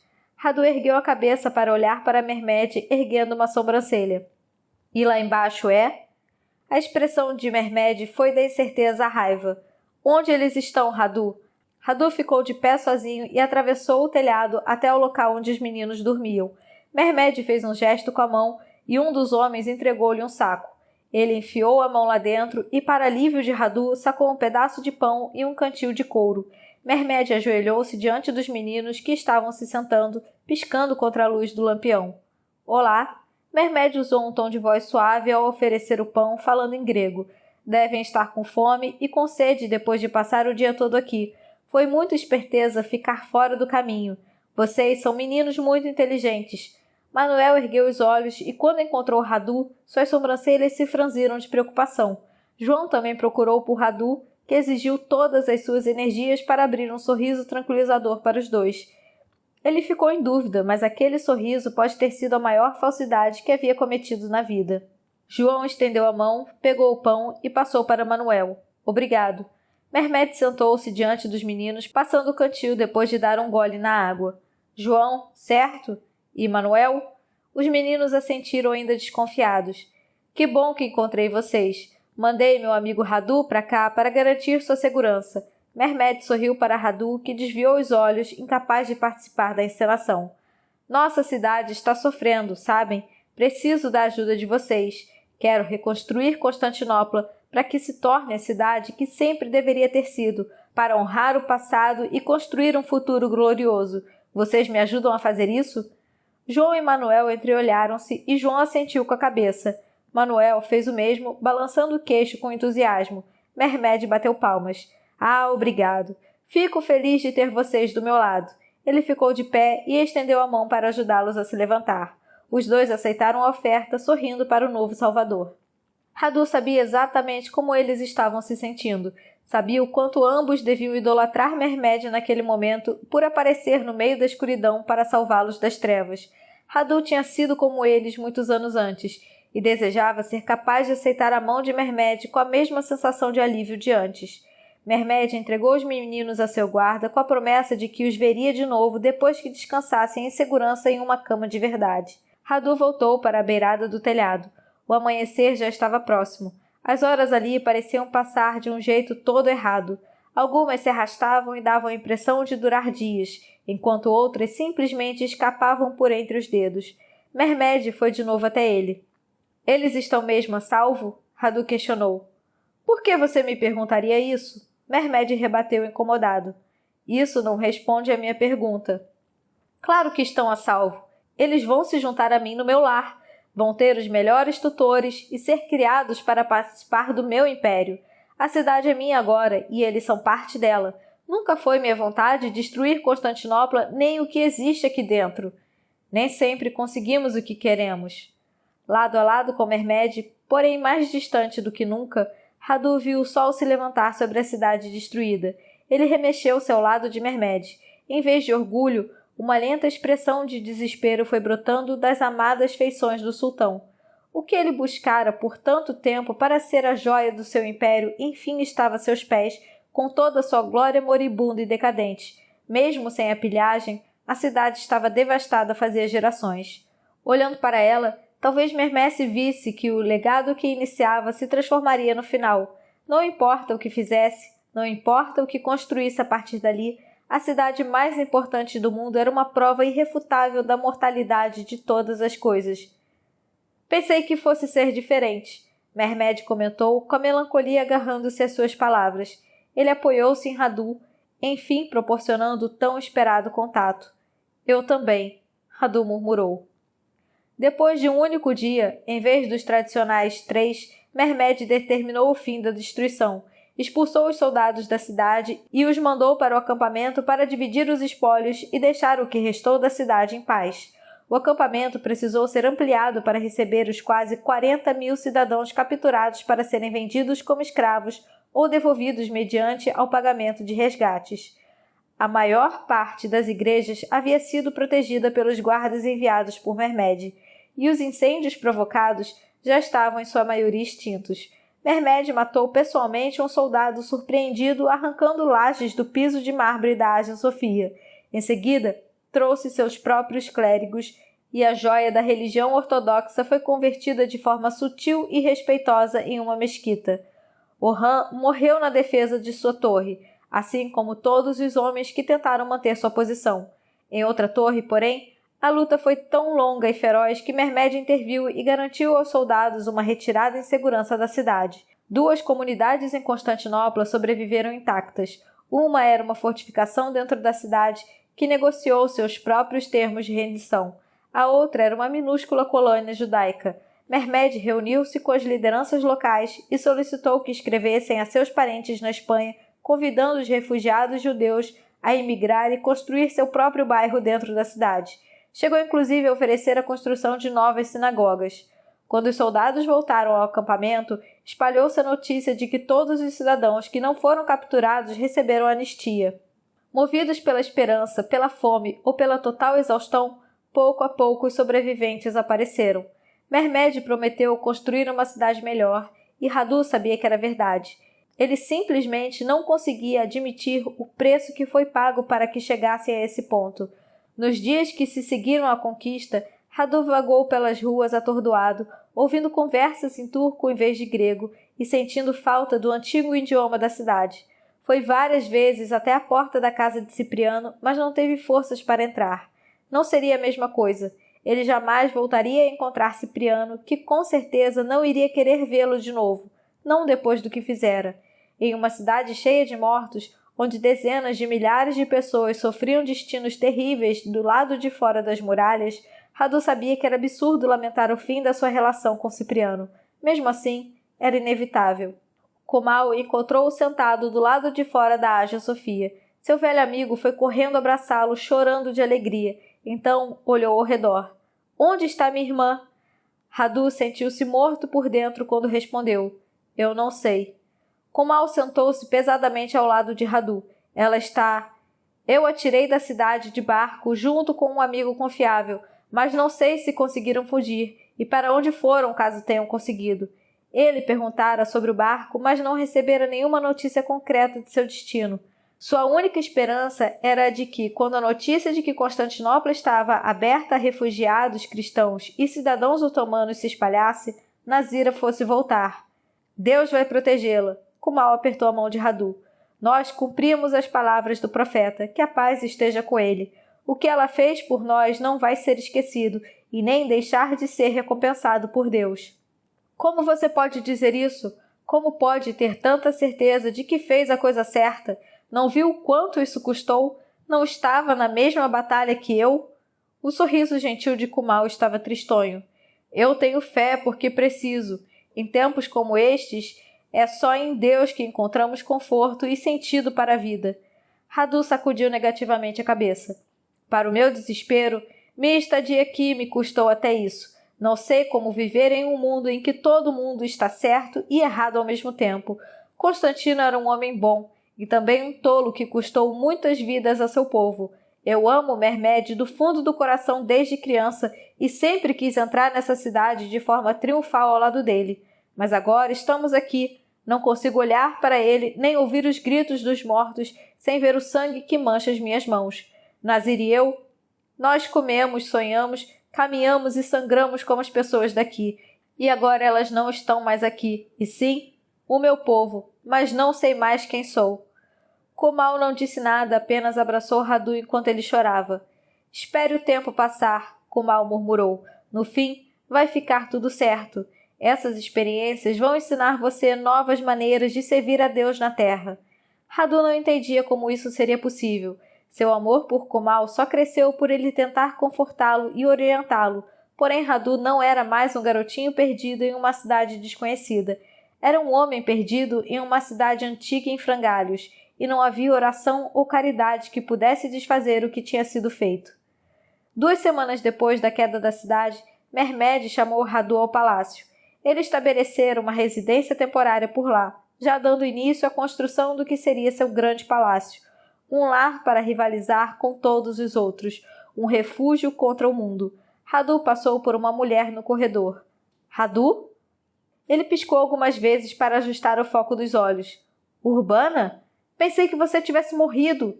Metade do rosto dela estava coberto por novas cicatrizes, mas ela sorriu. — Não, e fiquei com as forjas de Constantinopla no fim das contas. Eu venci. Radu tentou contagiar-se pela felicidade dela, mas era um esforço grande demais. Fico contente por você. Fique à vontade para ir me ajudar quando quiser. Ela deu um tapinha em seu braço com um ar distraído, sem dúvida já planejando o próximo canhão. Radu observou quando ela afastou-se, contente por tê-la encontrado viva. Em seguida, deparou-se com outros 2 rostos familiares, Aaron e Andrei da Neste. — Radu? Andrei falou. — Agora eu reconheço você. Radu não se deu ao trabalho de fazer mesuras nem demonstrar respeito. Estava cansado demais para se deixar levar por fingimentos. — Pois é. — Que bom ver você, Aaron falou. — Quer comer conosco mais tarde? Isso é mesmo um convite ou só quer alguma coisa de mim? A expressão e a voz de Aaron continuaram amenas. Só a companhia de alguém que fala valáquio e entende alguma medida ao que passamos nos últimos meses. E quero me desculpar pelo que fizemos na juventude. Nós éramos cruéis. Não há como justificar. Mas faz bem para o meu coração ver um homem que você se tornou. Gostaria de conhecê-lo melhor. Radu também gostaria de se conhecer melhor. Estava se sentindo um estranho em sua própria pele. Com um suspiro, assentiu. Mande avisar quando quiser que eu vá. Andrei fez que sim com a cabeça e Aaron apertou a mão de Radu. Não havia mais ninguém entre ele e o recinto onde estava Mermed. Ah, Radu! Mermed levantou-se quando Radu entrou e deu-lhe um abraço. Radu notou que eles estavam a sós. Não havia guardas, nem o homem do banquinho. Em que posso servi-lo, meu sultão? Mermed inclinou-se para trás, franzindo a testa. Seu sultão? É só isso que eu sou para você? Radu esfregou os olhos. Não sei. Perdão, Mermed. Estou cansado e passei tanto tempo fingindo que não sei mais o que sou, nem para quem. Mermed pegou Radu pela mão e o fez se sentar na cadeira. Bom, em parte é por isso que está aqui hoje. Eu sei quem você é e preciso de um título que reflita isso. Que tal Radu Pachá? Mermed sorriu. Ele estava oficializando a posição de Radu como uma pessoa importante para o Império. Antes que pudesse pensar no que estava dizendo, Radu respondeu. Pensei que eu fosse conhecido como Radu o Belo. Uma sombra instalou-se sobre o rosto de Mermed, que imediatamente desviou o olhar, confirmando tudo. Mermed sabia dos boatos e não dissera nada a Radu. Foi por isso que você me mandou embora? Para acabar com os rumores sobre nós? Não, eu não mandei você embora. Para mim, nós dois continuamos sempre próximos. Todos os dias eu olhava para a cidade e pensava em você, desejando que estivesse bem, sempre preocupado. Eu lamento pela sua estadia tão terrível. Logo vai parecer só um sonho. Não foi assim tão terrível, Radu falou. A expressão de Mermed adquiriu um ar tão casual que era impossível acreditar na inocência da pergunta que fez em seguida. Está falando do embaixador? Ele gostou muito de você. Deu para ver isso em Edirne. Com o estômago embrulhado, Radu percebeu que Mermed estava fazendo insinuações para tentar descobrir se Radu gostava de Cipriano da mesma forma. Isso significava que Mermed sabia que Radu tinha por homem sentimentos que deveriam ser direcionados a mulheres. Isso significava que não havia como Mermed não saber dos sentimentos que Radu alimentou por ele durante todos aqueles anos. A vergonha borbulhou dentro dele, mas acompanhada de outro sentimento também. Radu se sentia usado. Se Mermed sabia durante todo esse tempo e nunca tocou no assunto, nem mesmo para dizer a Radu que era impossível, Nazira dissera que Mermed nunca deixava de se aproveitar de uma vantagem.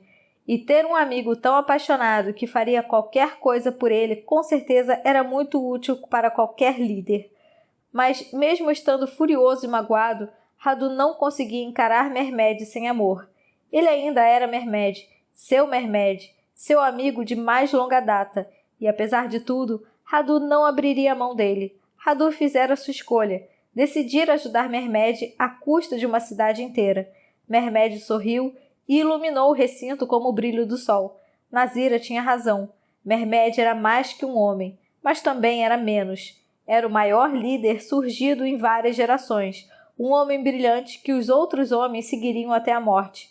E por causa disso, como Constantino, era um homem que deixaria um rastro de morte atrás de si para espalhar a grandeza ao seu redor.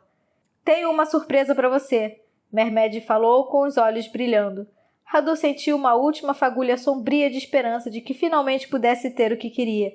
Eles tinham se reencontrado. A cidade agora era de Mermed e graças a Radu. Ambos sabiam quais eram os sentimentos de Radu. Talvez, se pudesse ter Mermed, Radu conseguisse se esquecer de tudo que lhe custou chegar àquele momento. E da mesma forma, Mermed poderia esquecer o que lhe custou a conquista de Constantinopla agora que a cidade era sua. Radu inclinou-se para a frente. Mermed virou-se batendo as mãos. Um guarda abriu a porta.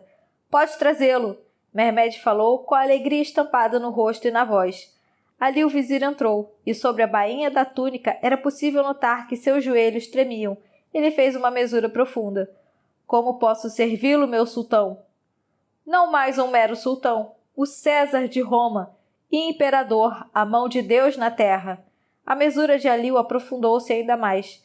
Tudo isso e muito mais por direito. Mermed deu uma piscadinha para Radu e começou a andar em círculos em torno de Alil, cercando-o como um felino em volta da presa. Você perguntou como pode me servir. Tive uma ideia. Quero um membro da sua família para o meu harém. Aliu endireitou a postura, engolindo em seco com tanta força que Radu até ouviu. Mesmo agora era possível ver as maquinações que passavam pela cabeça do homem. Ele assentiu com um gesto cheio de ansiedade. Eu tenho 2 filhas, ambas lindas e... Não, retrucou Mermed erguendo a mão. Não esse harém, o outro. Aliu empalideceu. Não entendi. Entendeu sim. Meu outro harém. Aquele que você fez tanta questão de espalhar para as pessoas que eu tinha. Aquele em que eu coloco filhos e não filhas. Ouvi falar muito desse harém. Você não, Radu? Radu alimentara por muito tempo seu ódio por aquele sujeito detestável que agora tremia no centro do recinto. Dedicou muito tempo à tarefa de derrotá-lo, participando de um jogo em que Aliu era a aranha e Radu fazia o papel do amigo corajoso que mantinha Mermed a salvo da teia. Mas agora, enfim testemunhando a derrota de Aliu, Radu não sentiu prazer nem triunfo. Aliu Vizir, Mermed falou, sem esperar pela resposta de Radu.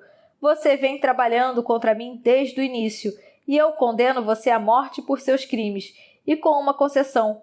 Pode escolher se sua família morre primeiro ou assiste à sua morte antes de ser executada. Aliu baixou a cabeça, em seguida ergueu-a novamente, olhando apenas para frente. Por favor, mate minha família primeiro para que eles não sintam medo por muito tempo. Mermed assentiu em sinal de aprovação. Uma escolha nobre. Com um gesto seu, os guardas voltaram e levaram Aliu. Mermed ficou só observando até que a porta se fechasse, então se virou com toda a força, fazendo a túnica e a capa revoarem. Mais um inimigo derrotado. Sua reputação está restituída, Radu Pachá. Ele sorriu todo orgulhoso à espera do agradecimento de Radu. Não, Radu disse.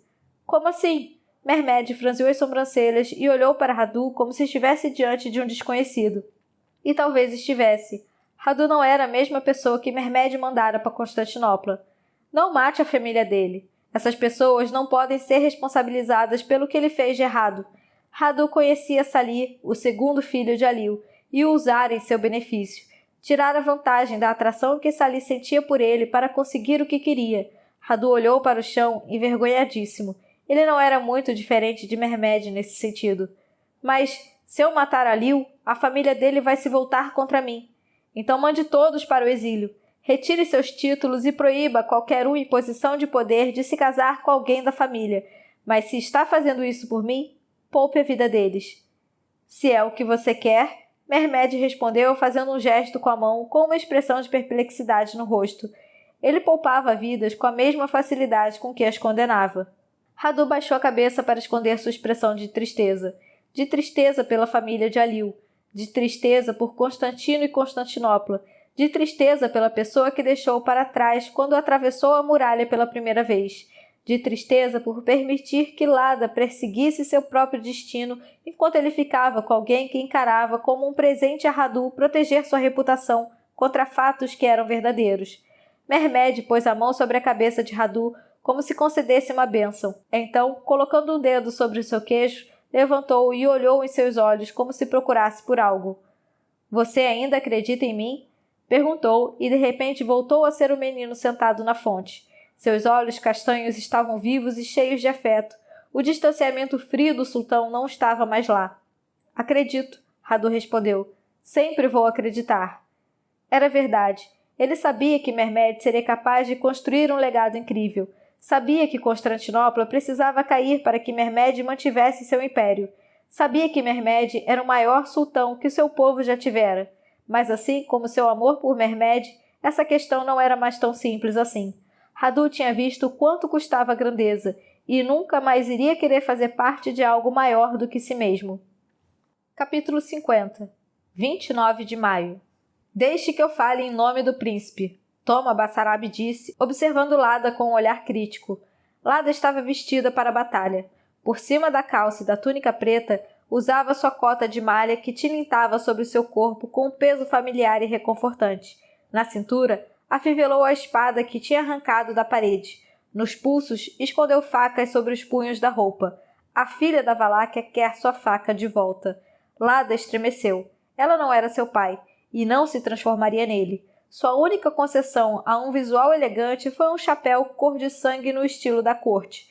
No centro de tudo, pôs um broche em forma de estrela com uma única pena na ponta. Seu cometa, seu presságio, seu símbolo, seu país. Você não tem um vestido? Toma questionou. Como ela não respondeu, ele continuou. Eles vão exigir reparações e claro que vamos ceder. Todos os boiardos da Neste vão estar nessa reunião. Você pode se sentir pressionado demais. Eu cuido de tudo. Eu não preciso que faça isso.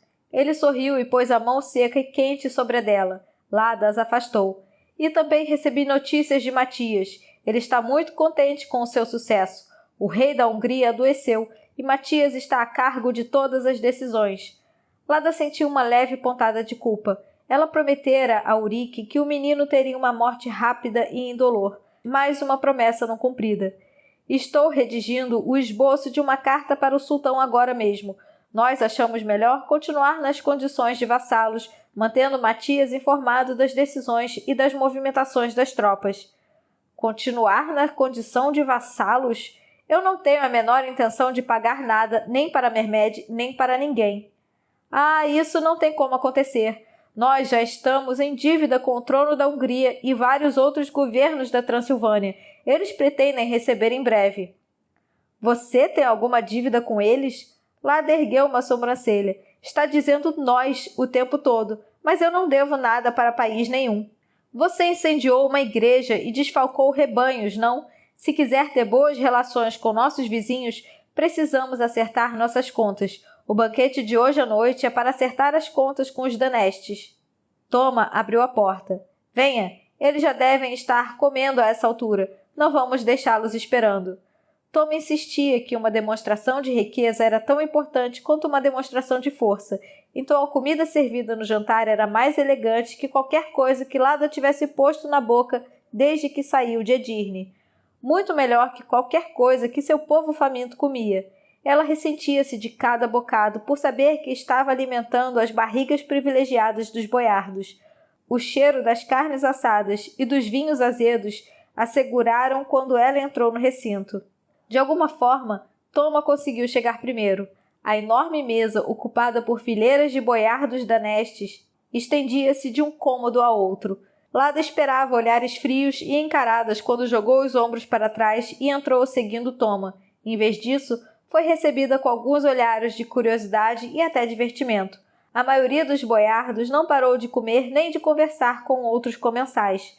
Suas roupas de batalha foram vistas com indiferença. Ela precisaria lutar a vida inteira para ser notada? A caminhada até a cabeceira da mesa levou uma eternidade. Ela arrependeu-se de ter insistido para fazer aquilo sozinha. Seria melhor ter alguém da confiança ao seu lado. Nikolai, com suas perguntas incessantes, Bogdan, com a sua lealdade canina, Petro ou Stefan, ou até mesmo Daciana. Com uma ponta de lamento, ela se deu conta de quem mais fazia falta. Ela queria Radu à sua direita e Mermed à esquerda. Eles a fariam se sentir forte, inteligente, com visibilidade de sobra. Eles a fariam se sentir como um dragão. Sem a crença dos dois, quem era ela? Lada ficou de pé à cabeceira da mesa e esperou. E esperou. Nada aconteceu. Ninguém interrompeu a conversa nem para fazer uma mesura. Bem-vindos, falou. Sua voz desapareceu no meio do burburinho. Ela pigarreou e gritou, e o sentido da palavra provavelmente se perdeu em seu tom de irritação. Por fim, sem a menor pressa, os boiardos foram abaixando o tom das conversas e então se calaram. Todos os olhos voltaram-se para Lada, com sobrancelhas levantadas, com os cantos da boca virados para cima ou para baixo. A raiva que ela previra não estava lá. A maioria dos boiardos parecia dominada pelo tédio. Ela lançou um olhar desesperado para uma porta lateral, onde Nikolai estava a postos, alerta e atento.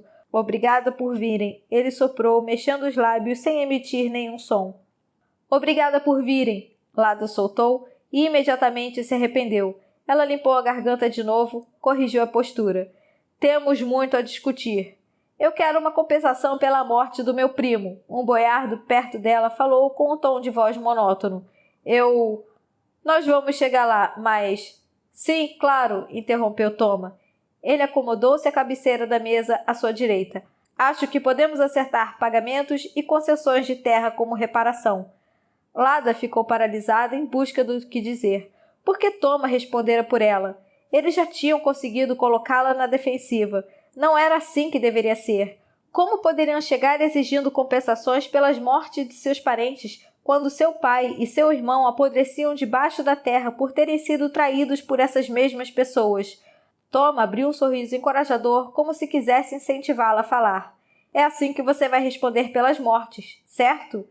Lada fechou os olhos por um instante, amenizou a expressão no rosto para começar a falar com a mesma tranquilidade de Toma.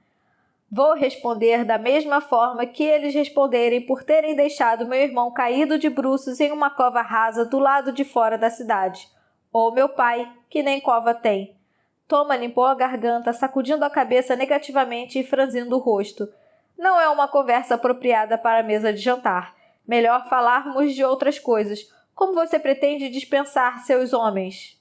Para limpar as estradas, é isso que você quer dizer? Ela ainda não conseguira finalizar seus planos para tornar as estradas seguras para deslocamentos e comércio, porque Toma queria forçá-la a falar sobre isso agora. Eu pensei em dividi-los por área e... Toma ergueu a mão para interrompê-la. Não, não é disso que eu estou falando. Como príncipe, você não tem direito a uma força militar permanente. É parte de nossos tratados com a Hungria e com os turcos. Matias Corvinho mencionou esse fato de forma bem específica em sua última carta. Ele abriu um sorriso condescendente. Sei que tudo isso é novidade para você, que saiu daqui tão jovem. Claro que não sabia disso, mas seus homens são muito mais numerosos que qualquer corpo de guarda. Você pode manter. Ele fez uma pausa pensativo, cofiando a barba.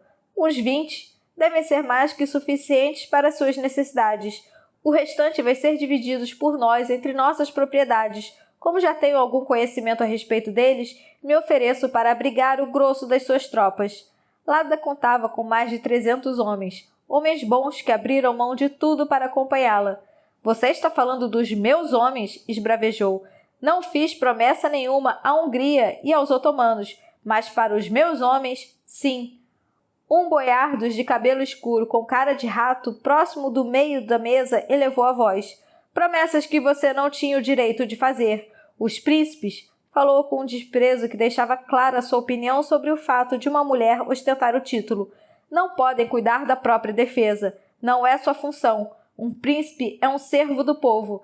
É dever dos boiardos manter soldados a serem convocados em caso de necessidade. Se decidirmos que a necessidade é urgente, mobilizamos nossos homens. Toma assentiu com a cabeça, estendendo o braço para tocar a mão de Lada.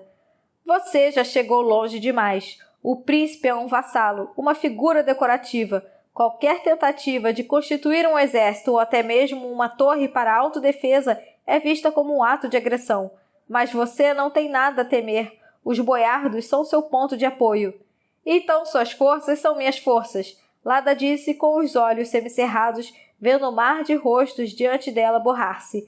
Isso é reconfortante. Alguns dos homens e das mulheres riram. Muitos voltaram às conversas paralelas. Nada daquilo estava saindo como deveria. Ela esperava encontrar oposição, desafios, argumentações. Em vez disso, estavam todos perfeitamente dispostos a aceitá-la como príncipe. E então ela se deu conta do motivo. Eles estavam contentes com ela porque gostavam de fraqueza. Quanto mais maleável fosse o príncipe, mais poder podiam ter. E quem poderia ser mais maleável que uma simples garota, brincando de assumir o trono? Não foi à toa que Toma a apoiou. Ele não seria capaz de criar uma forma mais eficiente de ganhar mais poder do que a coroação de uma mulher.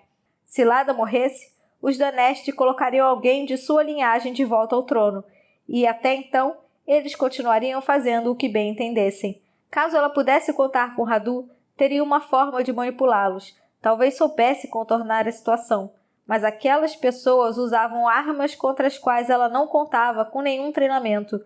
O desespero tomou conta de Lada. Toma inclinou-se para a frente com um ar conspirador. Você se saiu muito bem. Vou ficar aqui como seu conselheiro.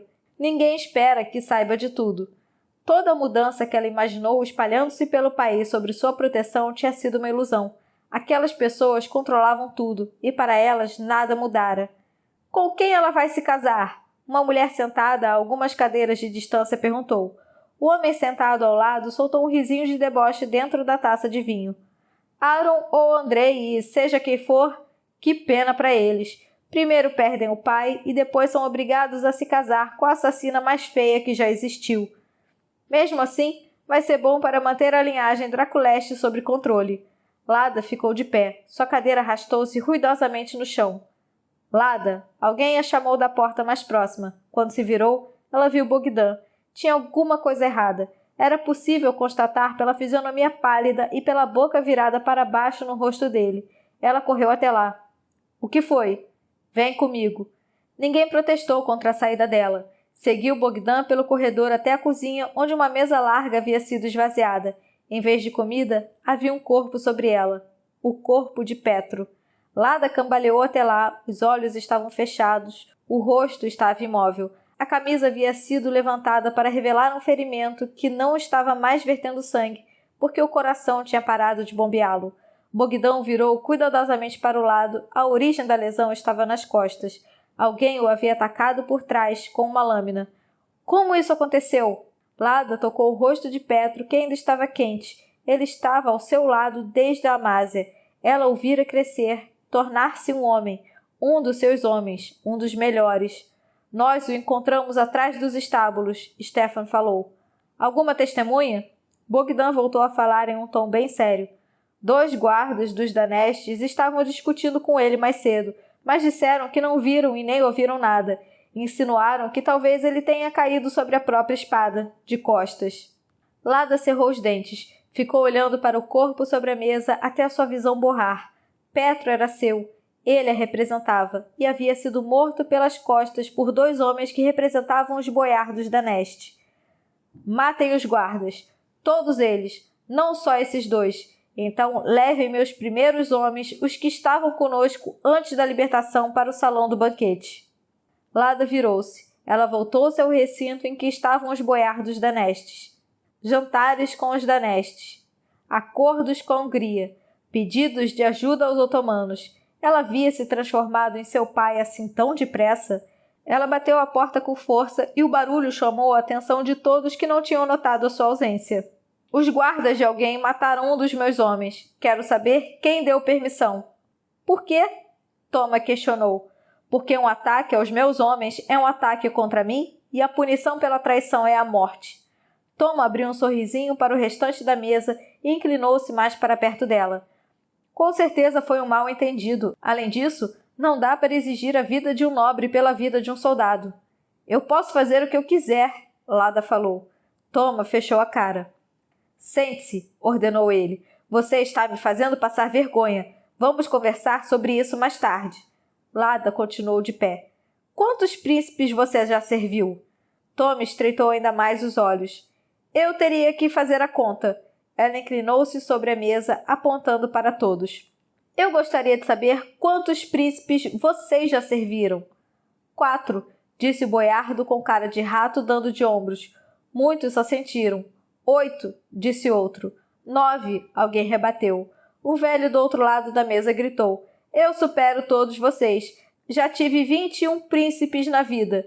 Todos deram risadas. A gargalhada de Lada foi a mais alta e aguda, e ela continuou rindo depois que os outros já tinham parado, ecoando pelo salão. Continuou rindo até todos se voltarem para ela, confusos e envergonhados. Ela parou de repente e o silêncio ecoou pelo local, assumindo a brecha aberta pela gargalhada. Os príncipes vêm e vão, mas vocês permanecem. Toma assentiu.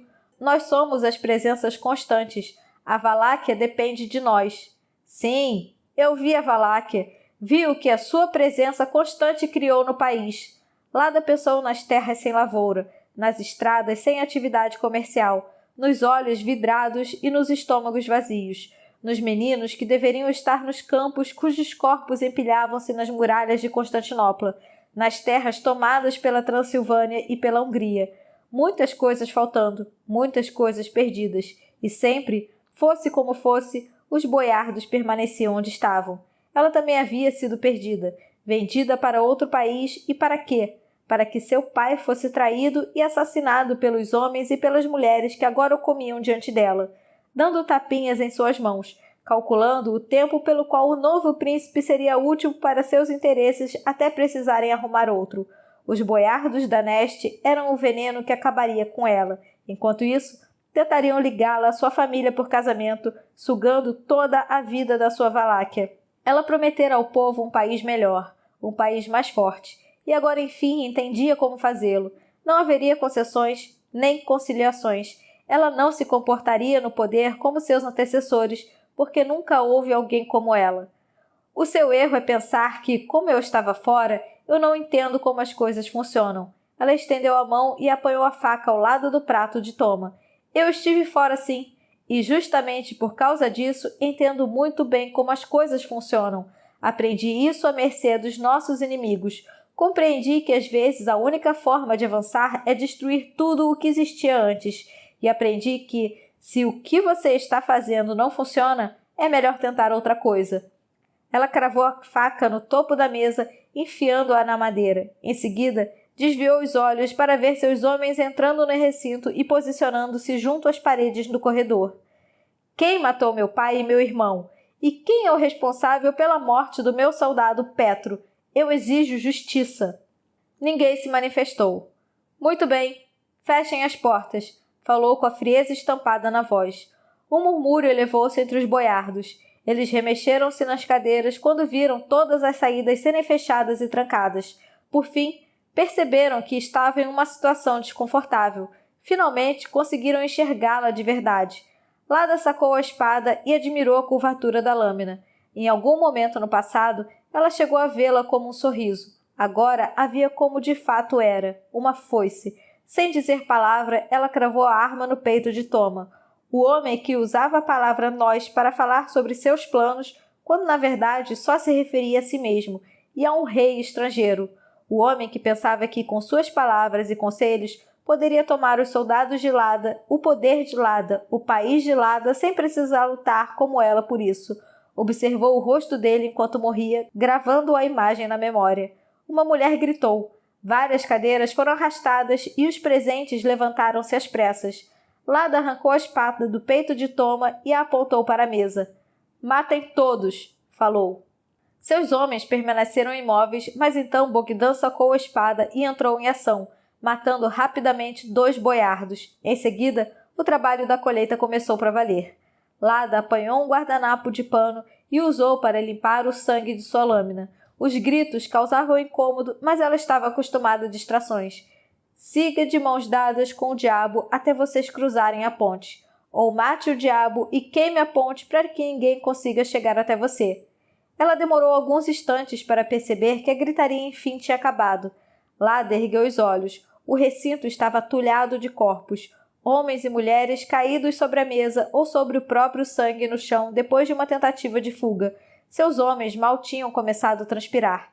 Era bom que Radu não estivesse lá no fim das contas. Ela não queria que ele visse aquilo. Talvez isso não tivesse sido necessário se ele estivesse por lá. Talvez os dois juntos tivessem encontrado outra saída. Mas ele escolhera Mermed. E ela escolhera fazer as coisas à sua maneira, e não podia parar agora. Lada embanhou a espada. Levem os corpos para o pátio. Todos precisam saber que uma nova Valáquia nasceu nessa noite. Depois que eles forem exibidos, vamos providenciar para Petro o funeral que ele merece. E quanto às famílias deles? Bogdan questionou. Matem todos os herdeiros dos Daneste. Eles não têm mais o que herdar. Seus títulos e suas terras vão ser concedidos para quem me servir de verdade. Lada, Nicolai a segurou pelo cotovelo. Sua espada ainda estava embaiada. Não faça isso. Já está feito. Mas as crianças... Nós erradicamos a corrupção para poder crescer. Estou fortalecendo a Valáquia. Ela virou-se para encará-lo com olhos implacáveis como sua lâmina. Você não concorda comigo? Eles mataram a minha família. Teriam me matado também quando isso fosse conveniente. E queriam que nós continuássemos amando dos otomanos. Venderiam nossos filhos para os exércitos turcos como fizeram com você e com Petro. Eu sei que estou com a razão. Nicolai contorceu o rosto e a cicatriz. Pois é, eu sei. Queria que tivesse sido de outro jeito, mas acho que você está certa. Os boiardos da Neste jamais aceitariam uma nova Valáquia sob seu comando, mas os filhos deles são inocentes. Você pode mostrar misericórdia. Ela lembrou-se da escolha de assassinar o meio-irmão mais novo de Mermed para evitar uma guerra civil no futuro. Assassinando uma criança salva-se o império. Era um horror. Às vezes era necessário fazer coisas terríveis. Mas ao contrário de Mermed, que tinha uma mãe implacável, Lada não tinha ninguém para fazer essas escolhas em seu lugar. Ninguém a livraria disso. Ela precisava ser forte. Misericórdia é a única coisa que eu não posso mostrar. Ainda não. Quando a Valáquia estiver estabilizada, quando tivermos reconstituído tudo, então sim. Estamos fazendo isso agora para que algum dia a misericórdia possa existir por aqui. Mas as crianças... A voz de Nikolai soava vazia como a promessa de um boiardo. Você falou que me seguiria até os confins da terra. Pelas chagas divinas, Lada, ele murmurou sacudindo a cabeça. Um dia você ainda vai chegar a um lugar onde eu não vou conseguir ir. Ele soltou seu braço, pegou o corpo de Toma e começou a arrastá-lo para fora. Lada fizera o que fora necessário. Supervisionou a retirada de cada corpo. Ela marcaria a passagem de cada um e reconheceria seu sacrifício, ainda que não tenha sido feito de bom grado, porque a cada corpo ela chegava mais perto de seu objetivo. Lada agarrou seu medalhão com tanta força que seus dedos até doeram. Ela era um dragão, era um príncipe. Era a única esperança que a Valáquia tinha de prosperar, e faria o que fosse necessário para isso. Capítulo 51. Para Lada Dracul, voivoda da Valáquia, amada irmã, Constantinopla caiu. Mermed é sultão, imperador, César de Roma, o novo Alexandre, uniu Oriente e Ocidente em sua nova capital. Como sua vassala, solicito sua presença para celebrar a vitória e negociar novos termos para os impostos pagos pela Valáquia e as contribuições do país às tropas dos janízaros. Ele deseja vê-la e eu também. Penso em você com frequência e me pergunto se fiz a escolha certa afinal. Por favor, venha. Mermed vai lhe oferecer termos favoráveis e eu desejo muito passar um tempo em sua companhia. Tenho muito a conversar com você. Sua visita é ansiosamente aguardada. Com todo o meu amor e por ordem oficial do sultão, imperador e César de Roma, Radu Pachá. Capítulo 52. Para Radu, meu irmão, reconheço seu novo título, mas não o de Mermed. Diga ao covarde e mentiroso que eu não mando congratulações nenhuma. Ele não me mandou uma palavra quando assumi meu trono, apesar das atitudes dele. Você não fez a escolha certa. Diga a Mermed que a Valáquia é minha, com a atitude mais desafiadora, Lada Dracul, príncipe da Valáquia. Até a próxima leitura aqui no canal e não se esqueça de se inscrever e ativar o sininho para receber todas as notificações quando sair vídeo novo. Fim do livro Dona do Poder, de Kirsten White.